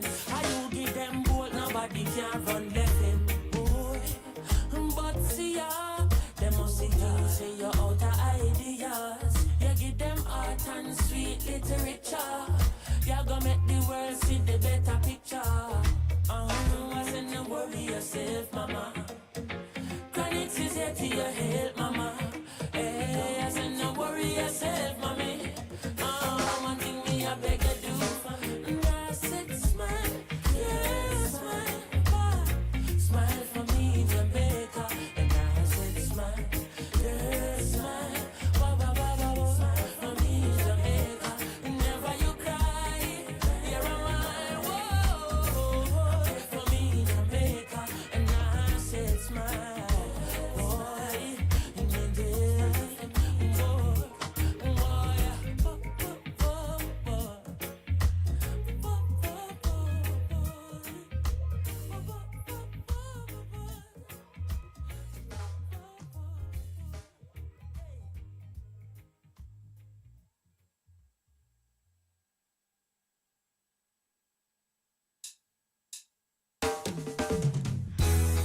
All right, everybody. We are ready to begin the conversations for greatness. We will be having Miss Marlene Shim from the Joan Duncan Foundation doing this segment of our leadership symposium. As you are filling your mouths, I hope that she will fill your brains and your heart with something good. So, Mr. Musician, just gradually fade out our music so that we can begin our conversations for greatness. Now, I want you guys to make welcome Miss Shim as she conducts her workshop, her conversation, her seminar, because at the end of this, We should all be transformed, as our theme would have said, with these conversations, and transformed in our minds, in our actions, to be great and do great things. So please make welcome Miss Marlene Shim, everybody. It is still morning. Good morning, everyone, and thank you for having me today. Our workshop, as you note, it's Conversations for Greatness. And remember, when you have a conversation, what does it mean? Huh? When we have a conversation, what does it mean? Huh? Am I going to be speaking to myself? So what is going to happen then? Exchange, I expect feedback. Huh? And can we have conversations that we enjoy? Huh? Are we going to enjoy these conversations? Okay, so thank you very much. Today we are going to take a deeper dive, looking at ourselves. These conversations, these workshops are sponsored by, or the work that I do, the JMMB, Joan Duncan Foundation. So that's the full name of the foundation that I work for, the JMMB, Joan Duncan Foundation. And for us to really have a full appreciation of these conversations, let me just give you a quick history, a quick background. This morning, I thoroughly enjoyed myself. For the rest of the morning and for the afternoon, we are going to get into some deeper conversations, some deeper reflections, and it is going to be about me. When we speak, we are going to speak about self rather than those people out there. When we talk about transformation, transformation is of self. It's not the other people. But as I said before, let me just give you a quick background. The name Joan Duncan. Is there an issue with miking up? Everybody hearing me? Just put up your hand if you're hearing me, okay? Okay. So the name Joan Duncan actually is the person who started the bank JMMB. And JMMB, Jamaica Money Market Brokers, they actually have a branch in Otria, so some of us might be familiar. One of the things that I tell persons, it's never too late to begin. Joan Duncan started the bank at 52 years old. One of her philosophies in starting the bank, how may I serve people more? How may I do more for persons? One of her philosophies that she lived by, you have to love the people them.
But I'm going to tell you why we do this. And I want all of us to listen very carefully. Many times, the first question is, how am I feeling? How many of us have woken up with a feeling, or you're walking through the day and you said to yourself, I should not be feeling this way? How many of you? Huh? And you judge yourself hard and say, what made me feel so tired? Or what made me feel so anxious? Today's activity, I bet you some of you were feeling a little nervous about it. Huh? Some of us, as we practice a song that was so beautifully offered to all of us, but yet still you could feel a little nerve there, and you're saying to yourself, should I be so nervous? One of the things that, okay, listen carefully now, why we ask about this one, how are you feeling? We are asking you to check in time to time on your feelings. I'm going to tell you something that's a big secret that I discovered probably about a year ago. Nothing is wrong with how you feel. Can I say that again? Nothing is wrong with how you feel. It's what I choose to do with that feeling that can be right or wrong. Did you all get that? What did I just say? Somebody said yes. What did I just say? Huh? Nothing is wrong with how you feel, because guess what? Feelings are what?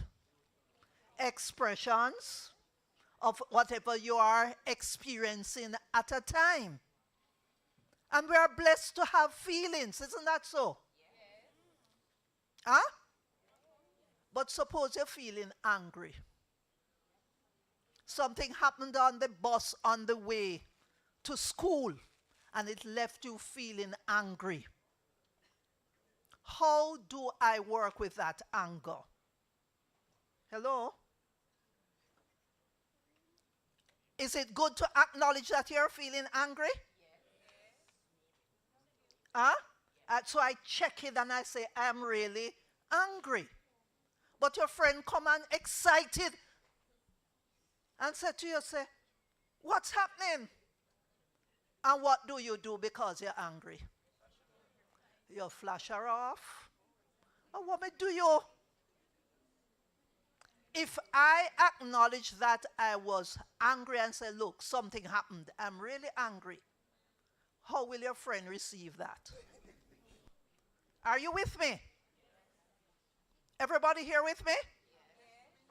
So acknowledge, and this is important, that we become very conscious and can give word to how we are feeling. Because many of us, how many of us know about the feeling away? How many of us know about the feeling away? You never use that? Huh? Nobody never, when you say how you feeling, boy, me feel away. Huh? And what is the away? What is the feeling away? Sometimes you feel away because you're ashamed. What else is the away feeling? Huh? You're not sure. Sad or upset, you feel away. But we must give word to our feelings so that we can choose powerfully. How do I choose powerfully? Because I acknowledge that I'm angry, my choice is not to act on the anger. But because I'm unaware of how I'm feeling, I do what? I just simply react. You can be feeling happy too. You can be feeling good, and that's okay. But what we focus on are the negatives that can affect relationships. Are you all with me? Table by table now. First table. Let me start from the back. Even though you are not at a table, Give one word to a feeling that's going on around there. I see we are a little bit distracted. One word from that group. How are you feeling right now? Each table, I want you to just determine a feeling right now. I'm not putting words in your mouth, but be honest about the feeling. From each table, from that group, how are you feeling?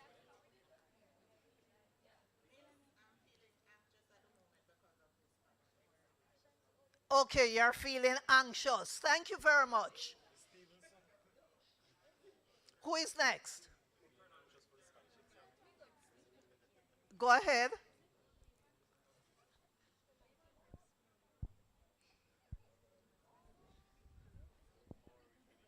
I'm, feel,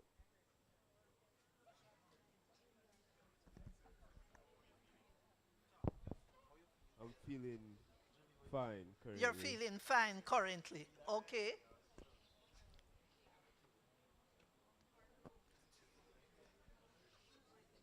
Go ahead for me. I am feeling blessed because I am alive and well. You're feeling blessed because you're alive and well. This table. Give expression to a feeling. Kind of excited. Kind of excited, yes.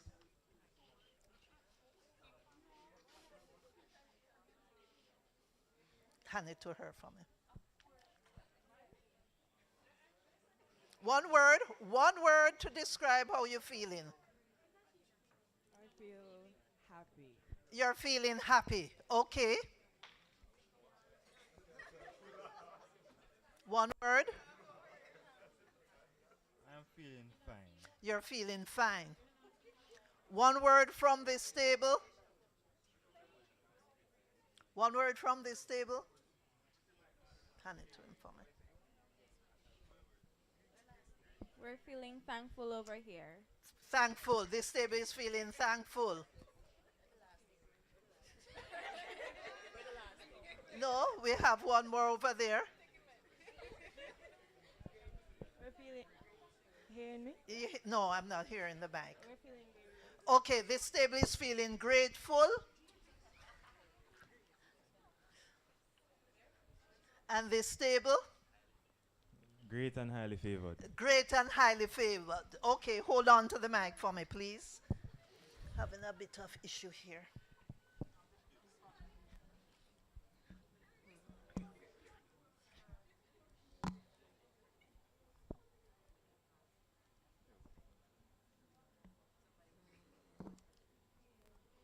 Ah, it's the wrong one.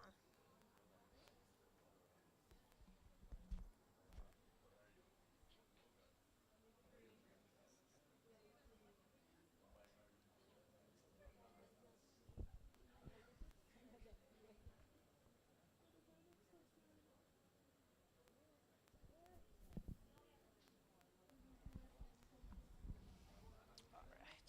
I don't know why it is going after lunch, when we break for lunch. We'll see if we can resolve this. All right, so each table has gone around and acknowledged a particular feeling. And we are going to go through almost like an ABC. When I am aware of how I'm feeling, can I make choices? When I'm unaware, what do I do? You just use the word again?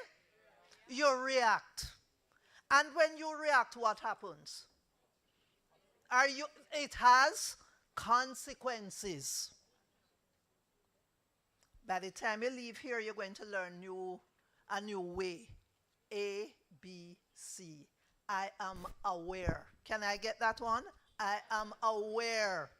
So you continue to check into how I'm feeling, or whatever you're expecting, or whatever is on your mind. Be aware. Many of us live lost lives, you know. How many of us walk around just lost half the time? Thank you. I'm glad that we are so honest. What's happening here? Switch to the.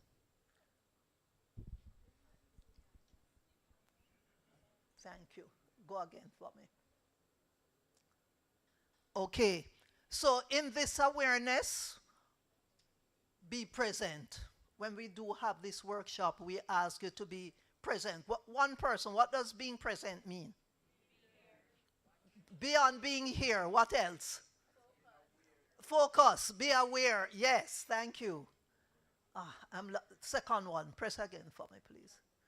Be our word. What do you think that is? This is practice for life, you know. Be our word. Do what you say. Anybody else would like to add to that? Be our word. What is it when you're being your word? I'm not hearing that. Use your outside voice. Let's hear you. Be who you say you are. These are life lessons. So we being aware, we are using our words. One more person. They are unique. Anybody else? What do you see there? Nobody don't see anything else there that you want to talk about? Sharing common goals. Look, a simple thing I said, what do you see? The word, yes, connecting.com, that's what she saw. What else do you see there?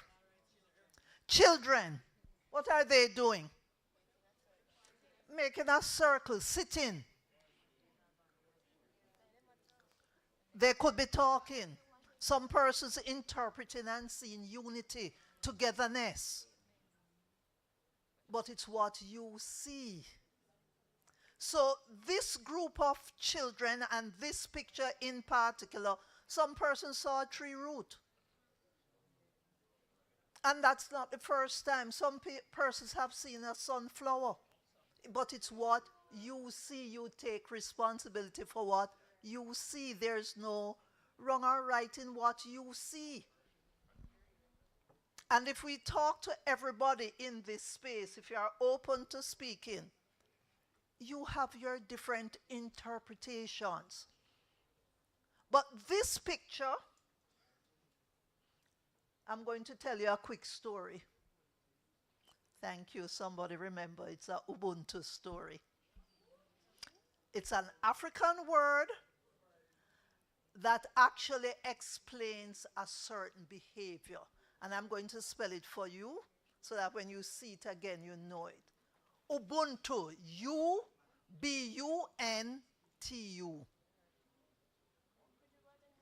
U-B-U-N-T-U. Ubuntu.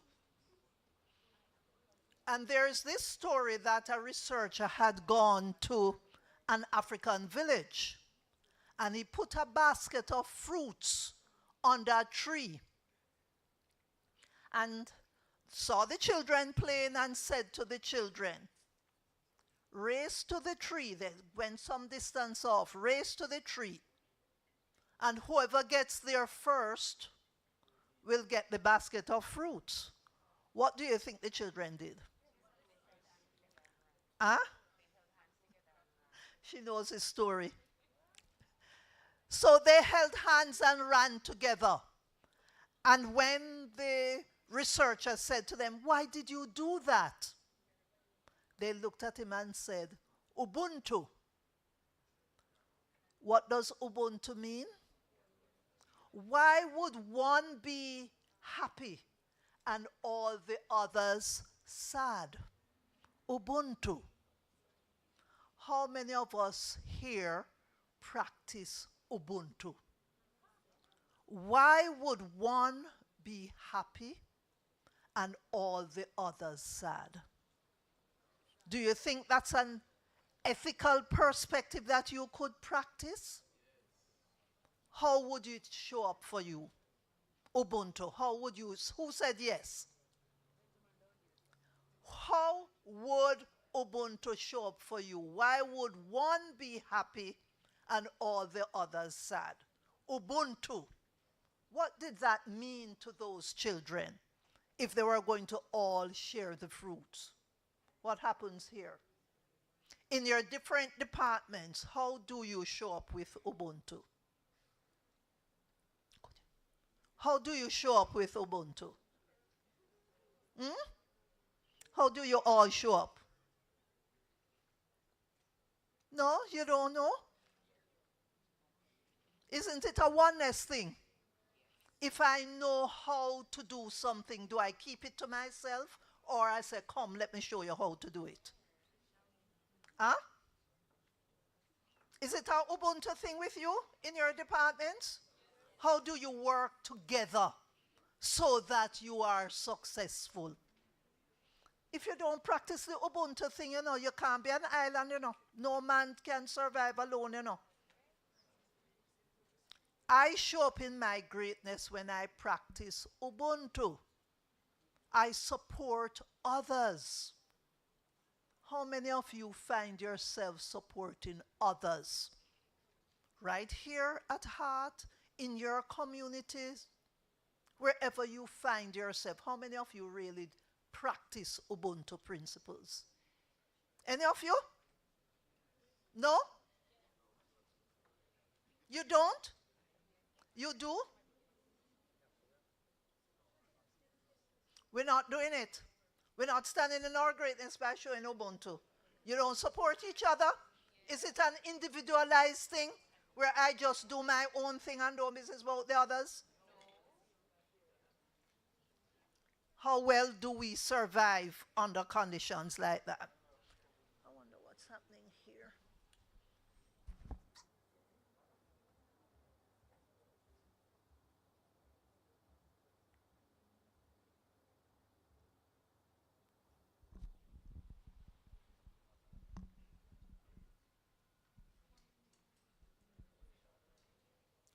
Switch for me. Thank you. I want you to really give it some thought. When you find somebody offering to help you without even being asked, think of Ubuntu, the togetherness, the oneness. That's how we are asking you to live.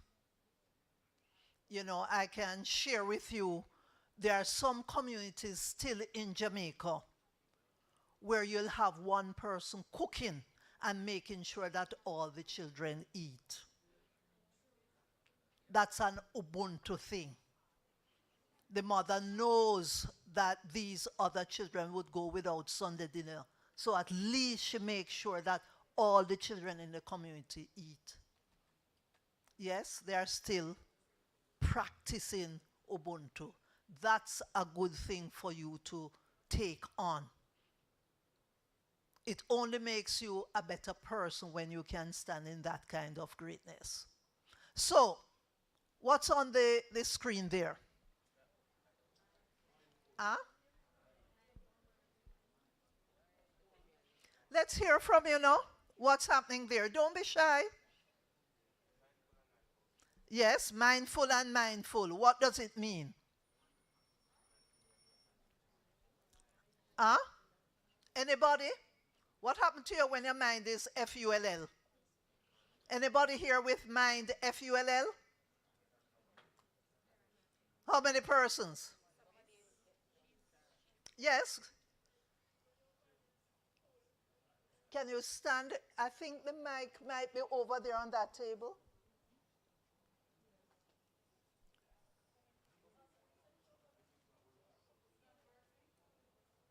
Is the mic working?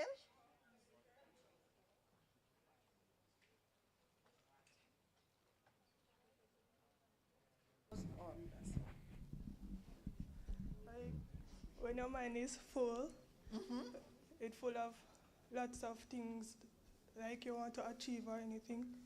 But when you're mindful of your environment and the things you see. Thank you very much for that.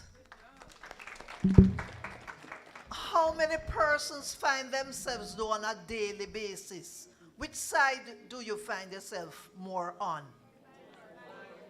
The mind full.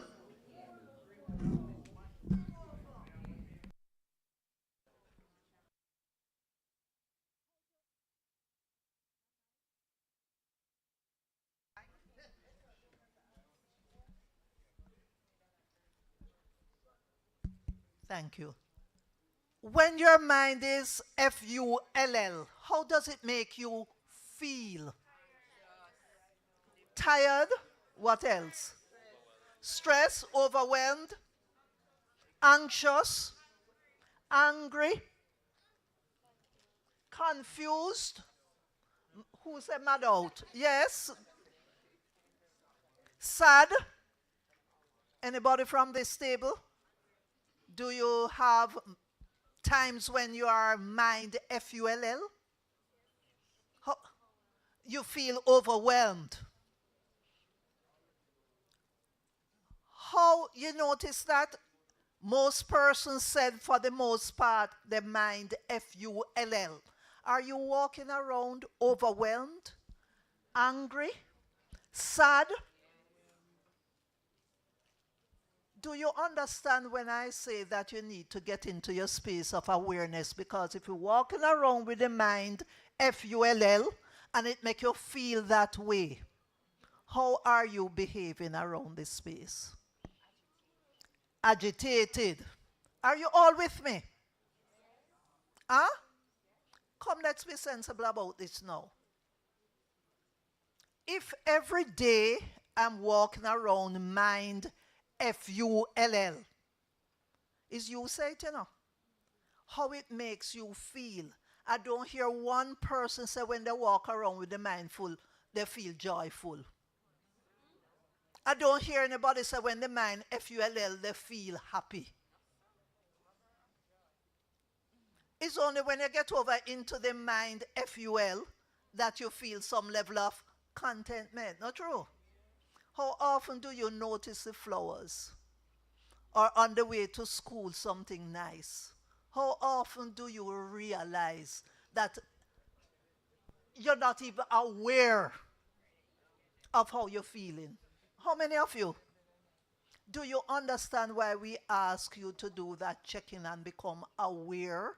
Because if you are aware that your mind is full, do you think you will feel so sad? Do you think you'll feel as overwhelmed if you are sitting in that level of awareness? Do you think you can do something about when your mind is so full?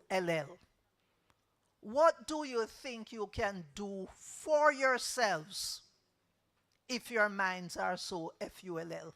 Anybody here? What can you do when you recognize how full your minds are? Yes. You meditate.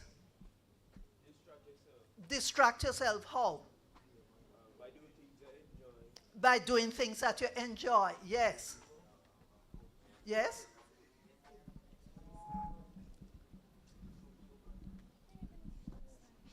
Like, for example, with stuff you have to do because that can get you really mad. So you can create a list. What you Yes. have to do first. Prioritize, second, yes. And whenever you finish, you just stick it off. So say, all right, this finished, I have this left, and so on. Continue until you finish. And it makes you feel a sense of what? That you are Well, you're relieved from accomplishing. Yes, and you can pay yourself, you know, if it's even a sweetie. When you take off one, you give yourself something nice. Okay? All these are good ideas about how we can cope with when the mind is full. You're going out into real world now, you know. When you're in school, it's a protected environment, you know. Because for many of us, we are still being supported because we are at school. But when you get out there, if you don't practice coping skills, how are you going to be in the workplace? How are you going to stand in your greatness? If you're not aware of who I am being, and so because the minds are full, how many of us hiss our teeth when our mind's full? You're not even aware of your surroundings. And you just lose yourself and give one big. How many of us have that habit? Any of us do that? Huh? Sometimes. Well, I hope not all the time. Sometimes. And when that happens, do you catch yourself and look around and see who is hearing you? You can imagine you working at the front desk and the mind just gone off.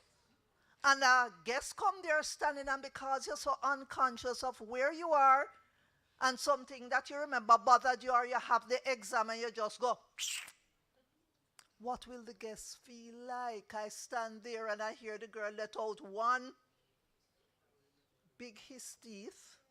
Is it at me? They know it's not them, but still they're going to feel away. Do you understand why we say the awareness of who I am being? You hear the AB? At all times can determine how I live. These are tools for life, Being present. How am I being when I'm present? I'm aware of how I'm feeling. I can give words to the feeling so that I make empowering choices. Oh, my screen is down again. Can you help me? I don't know what is happening here.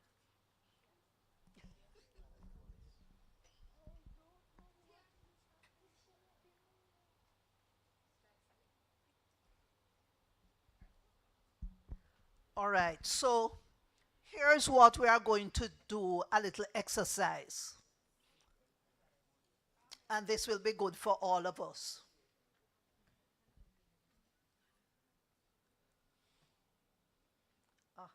Shift that for me, please. Right. Why is your mind full? So we are going to do what is known as a peer share, or we can do by the table. You are going to talk to the partner. So move closer to somebody, and you are going to talk about why is your mind full? What do you want to shift in your life? Do you need paper to write it on? Huh? Anybody need paper? Why is your mind full? And we are going to use 5 minutes to talk about it with the person beside you. Who need book? Okay? And so we are going to not be in a space of judgment, and we'll talk about some of the things that cause our minds to be full. All right? So 5 minutes. Let's see you beside somebody talking to somebody. Remember what was said?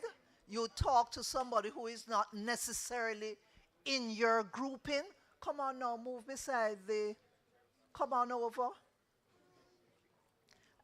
Move up. Let's see you get talking. Because it is important to give words to persons. There are 2 young ladies in the back there who are not really in this table here. Find yourself a chair and just share for me, please. Okay, so the 5 minutes starts now. What is happening with my laptop?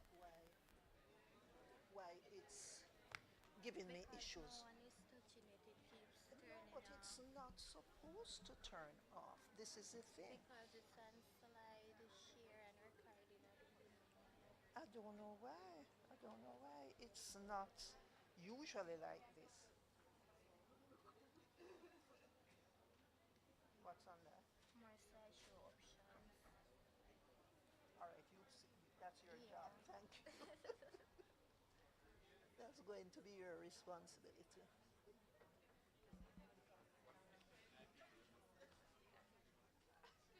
Top your talking.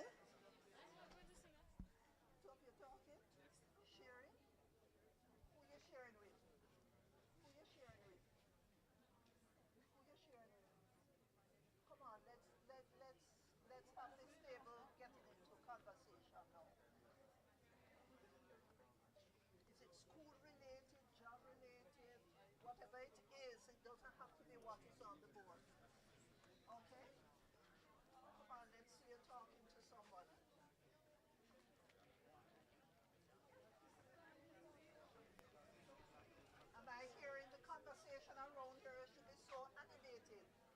Let's hear you.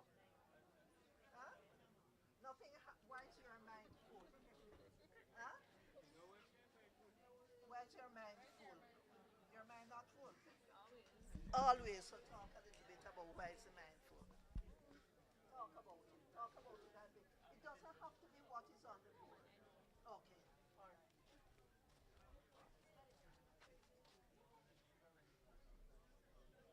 Join somebody. Join a group over there. Join a group and talk about why is the mind full. All of us walk with it. Don't use that mind not full. I want to walk on and come on. Go and tell that.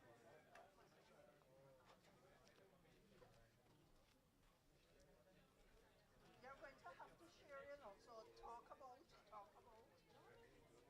I hear you have Spanish on your mind, but Spanish won't help you right now. Okay? Don't be Spanish people. Don't be Spanish people. And when you build confidence in you, Spanish will look here. Do you have witness with me? Where's the I can? Not the way I can.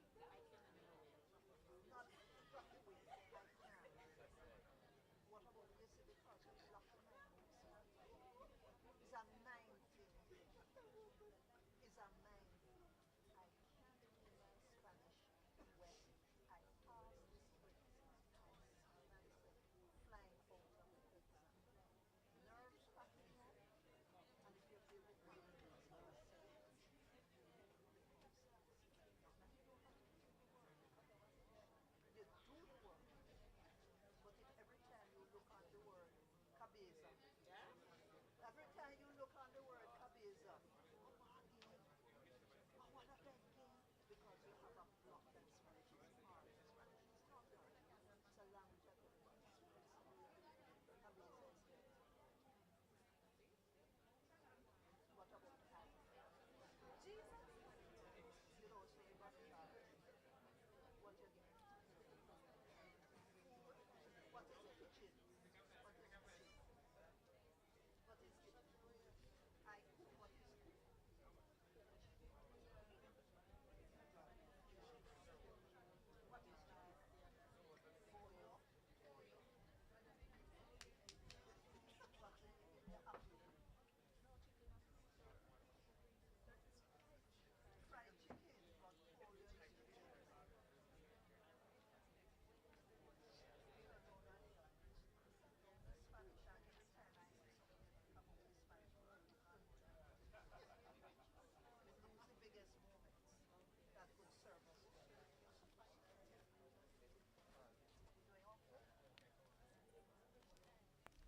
How are we? How are we with the discussions? Huh? How are we with the discussions? Ready? Are we ready? Put up your hand if your table is ready.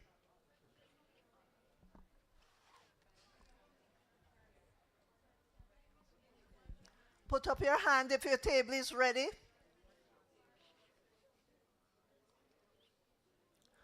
Who would like to volunteer? Where's the microphone? Who would like to volunteer? Why is your mind full? What's the discussion you've been having? Talking about other things. Why is the mind full? Want to start at this table? Not yet? Then it's so long it's taking you to think about why is the mind full? You're making a list. Okay. 1 more minute for that list. It don't have to be extensive. It don't have to be extensive. What about around here? Okay.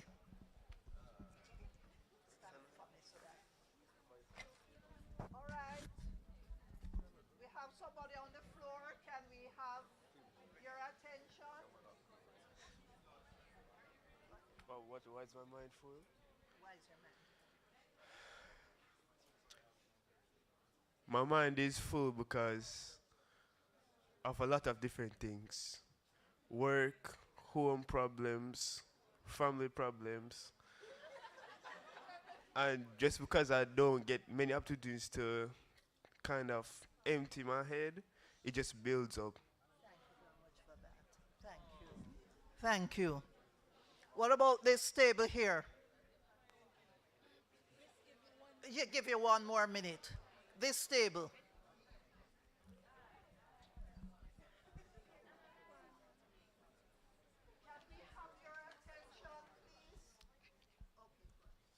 So my mind is full because there's a lot I want to accomplish and I am trying to get it all done at once. Think she can accomplish everything at once? Okay, so everything takes time. Thank you. Remind yourself of that every time you find yourself getting into that space. Okay? Okay.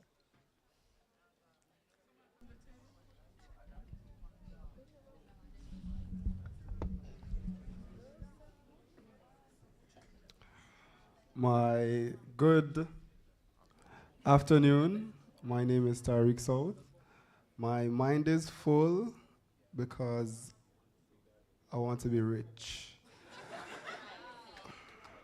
I want to have a lot of money where I can live the life I dream of.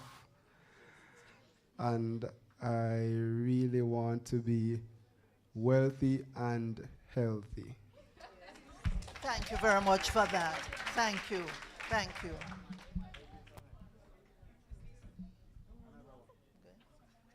This, somebody else at this table? Okay, go ahead for me.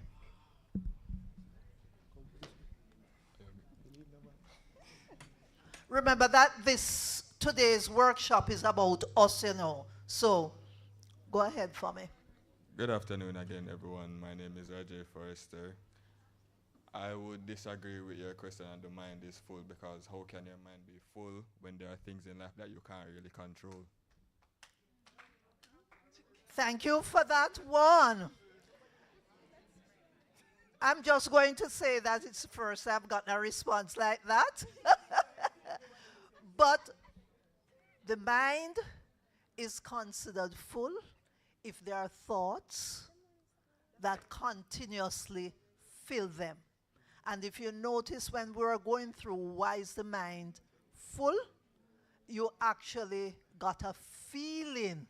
Persons responded when they said their minds were full, that they got certain feelings with this. And I pointed out that you had frustration, you had sadness, you had anger, because you keep on thinking about things outside of your control. So there's a point that I agree with what you just said, because there are so many things that we can't control, but our minds keep it going.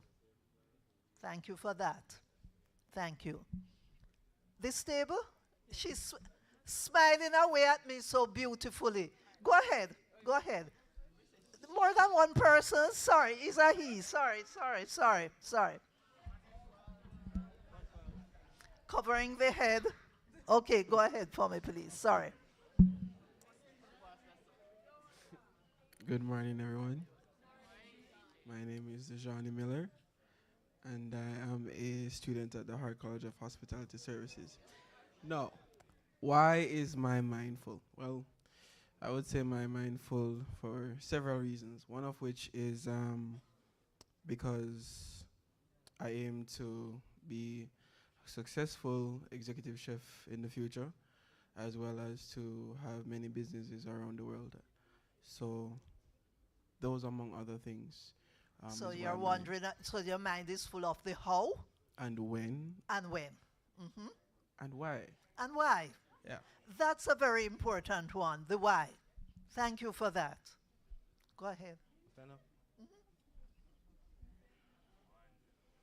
Good morning, everyone. My name is Devon Patterson. My mind is truly full due to incomplete things I need to do in my life. Not enough time, and should have completed more in the less span of a time I had. May I just give you a quick quote here? In this life, there's always time. When Joan Duncan started the bank, she was 52, and many persons would have said she was old. Isn't that so? At 52 to start a bank. You just have to work through an orderly way and don't judge yourself because you are now on a path. And Rome wasn't built in a day, was it?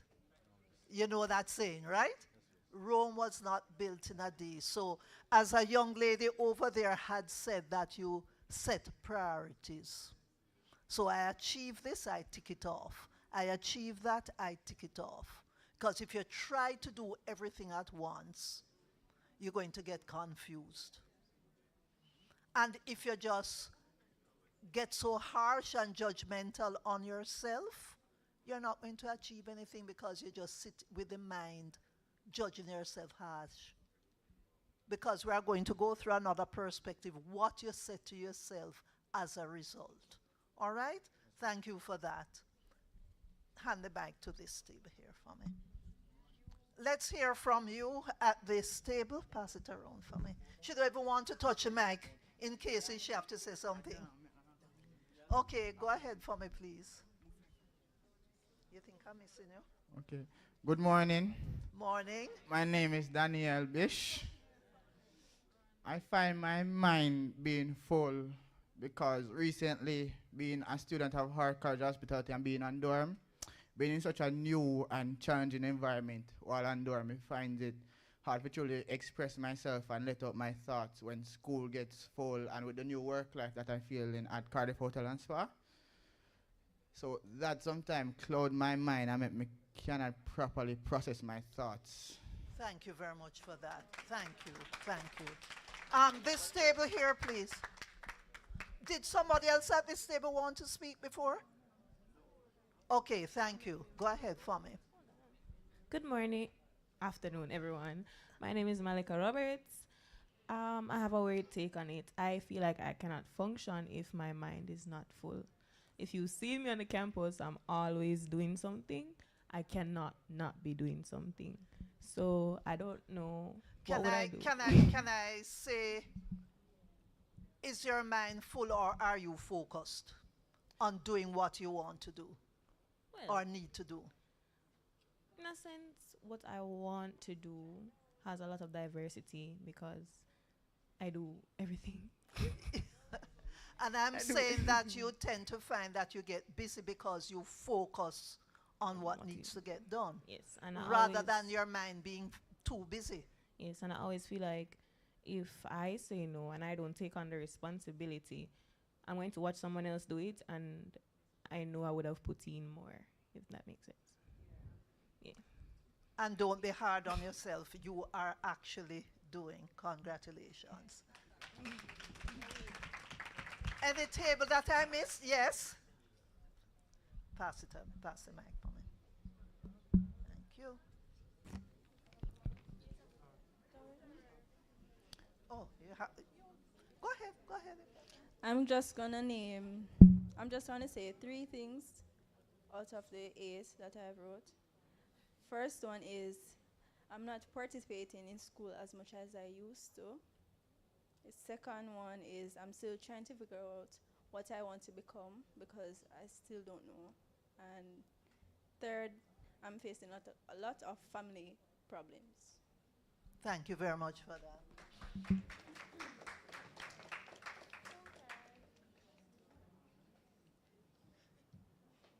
All right, so we heard from the different tables, individuals, what they are going through, or can I use the word growing through?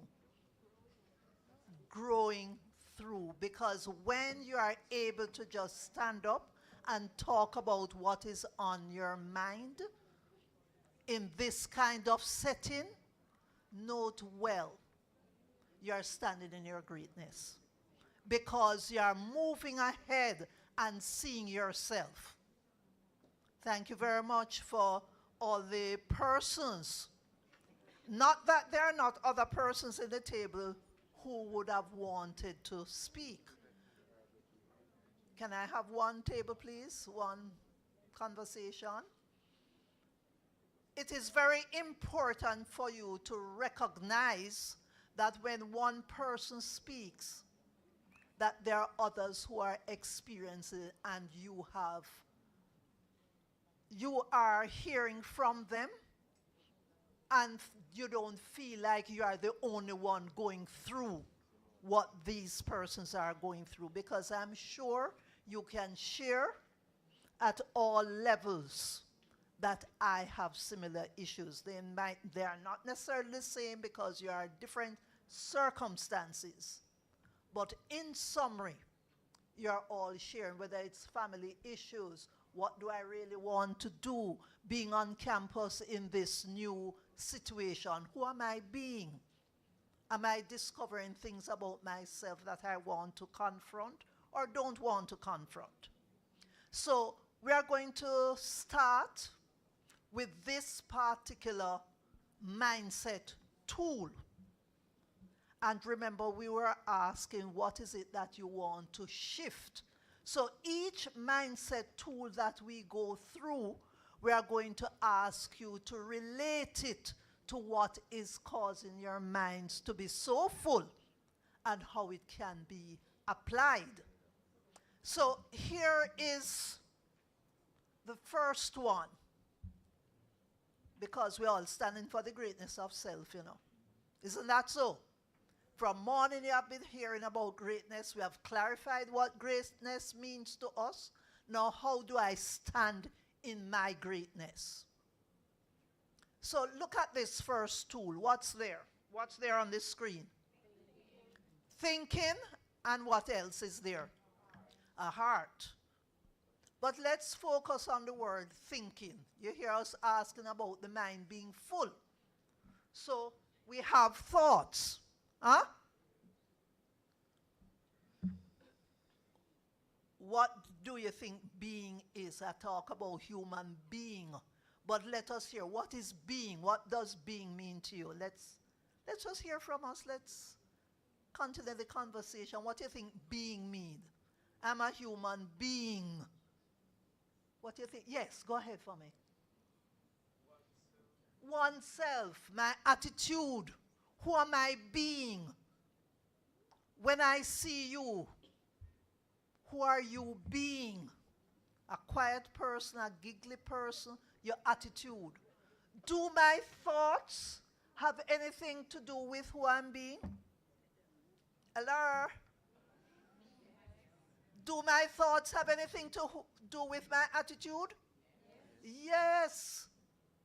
So my thinking is going to be reflected in who I am being, my attitude. Is it going to affect my doing? Is it going to affect my doing? Let's go again. How does it affect what I have? This is, no, they're going to go for lunch, right? Right, so what time is lunch? 1. All right, let me just finish this and then we'll go for lunch and then come back at 2:30. Great, yes. All right, so let's complete this and then we'll break and come back at 2:30. All right, so look at this. Where do my thoughts come from?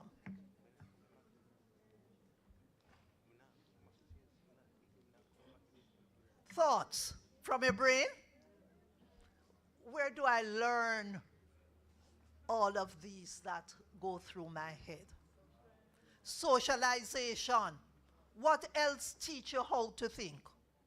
Yes, your socialization. Anything else? Your experiences. Your environment. Your situations. So think about it. My thinking is going to show up in my attitude and what I do and the results I have. I have a little group in the back there who afraid for Spanish. So their thoughts around this Spanish, it's hard. So the attitude, I am being fearful of doing this exam. So when they go in the exam, the fear stand upon them, and what results are they going to have? No, somebody not calling failing upon nobody. They are going to get their A because they work hard. Are you with me? You see how you have that cycle? But notice there's a heart in the middle. Do you think there is something else that help our thoughts? What do you think will help your thoughts?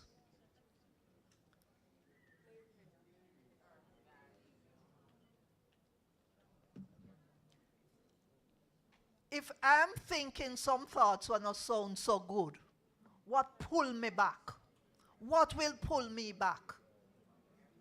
My values will pull me back. Where do my values come from? The heart. And if you go in the Bible, you know, you have the quotes about what your values are. It sits on your heart. So sometimes when you find yourself thinking certain thoughts, it's your values that help to bring you. We are going to go there. And when we talk about because you notice I said the values come from the heart.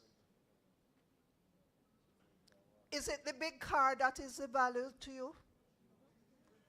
Hello? Is it the big house that is value to you? Those are valuables. The things that I can see. But what is it that come from your heart as values?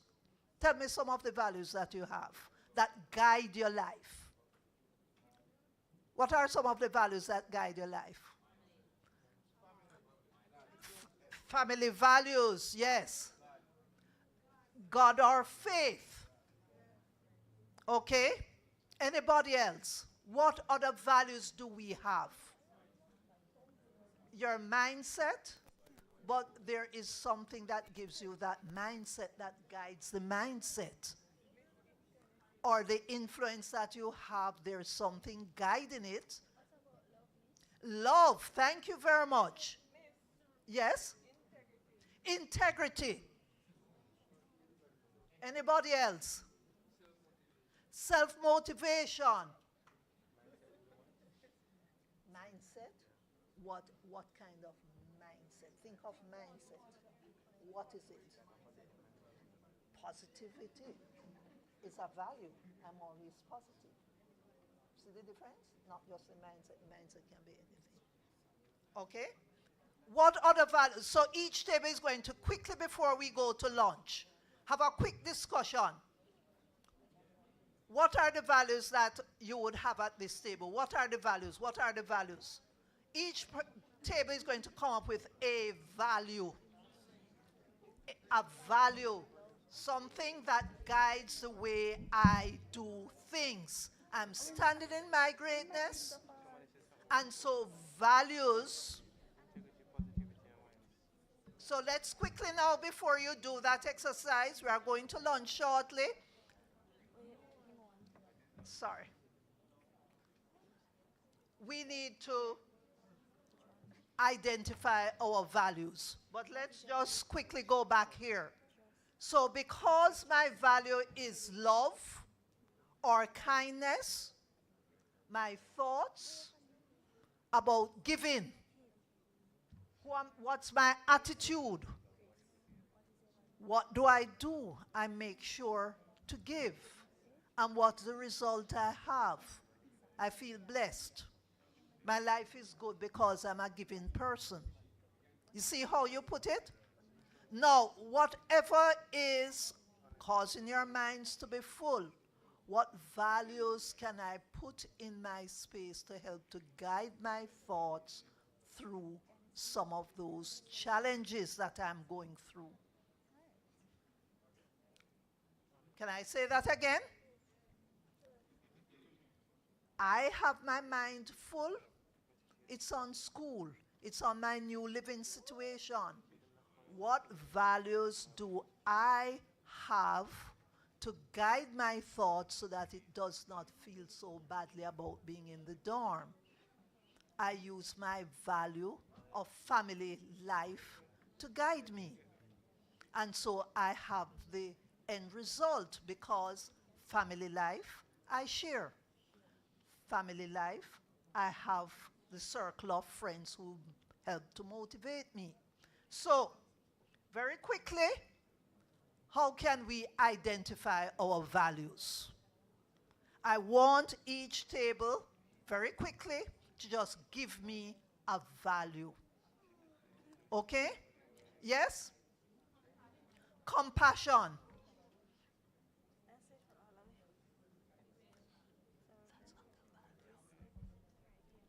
Your reputation, suppose you have a bad reputation,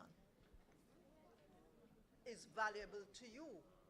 Okay, so a person, she says her reputation is valuable to her. I get you.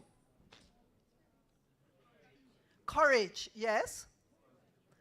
A positive mindset, thank you. Miss, for everyone in the group, we have respect, trust, love, and kindness.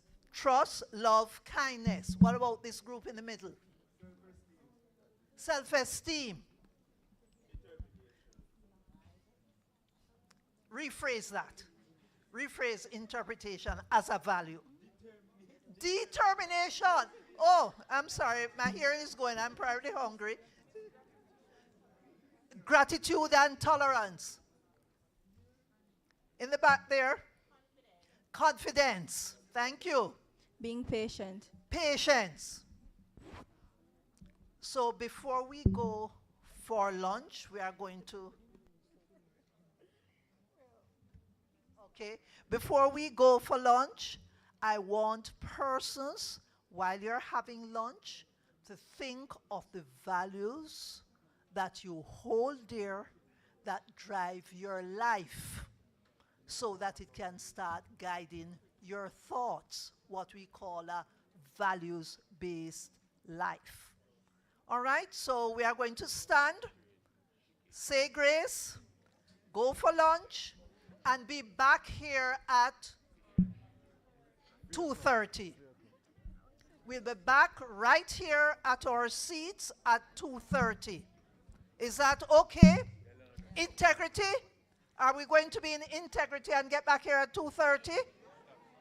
Are we going to exercise that value of integrity and be here at 2:30? Can I hear from everybody? 2:30. Thank you very much. Can we all stand now?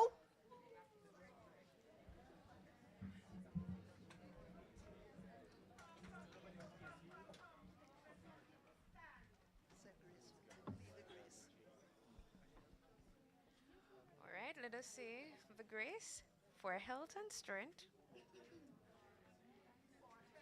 For health and strength and daily food, we praise thy name, O Lord. Amen. All right, lunchtime. Thank you. Thank you.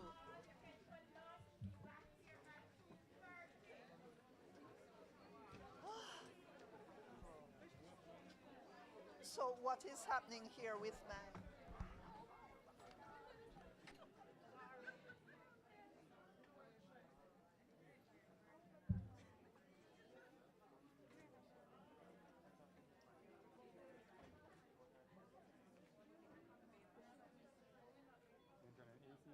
When it burn up.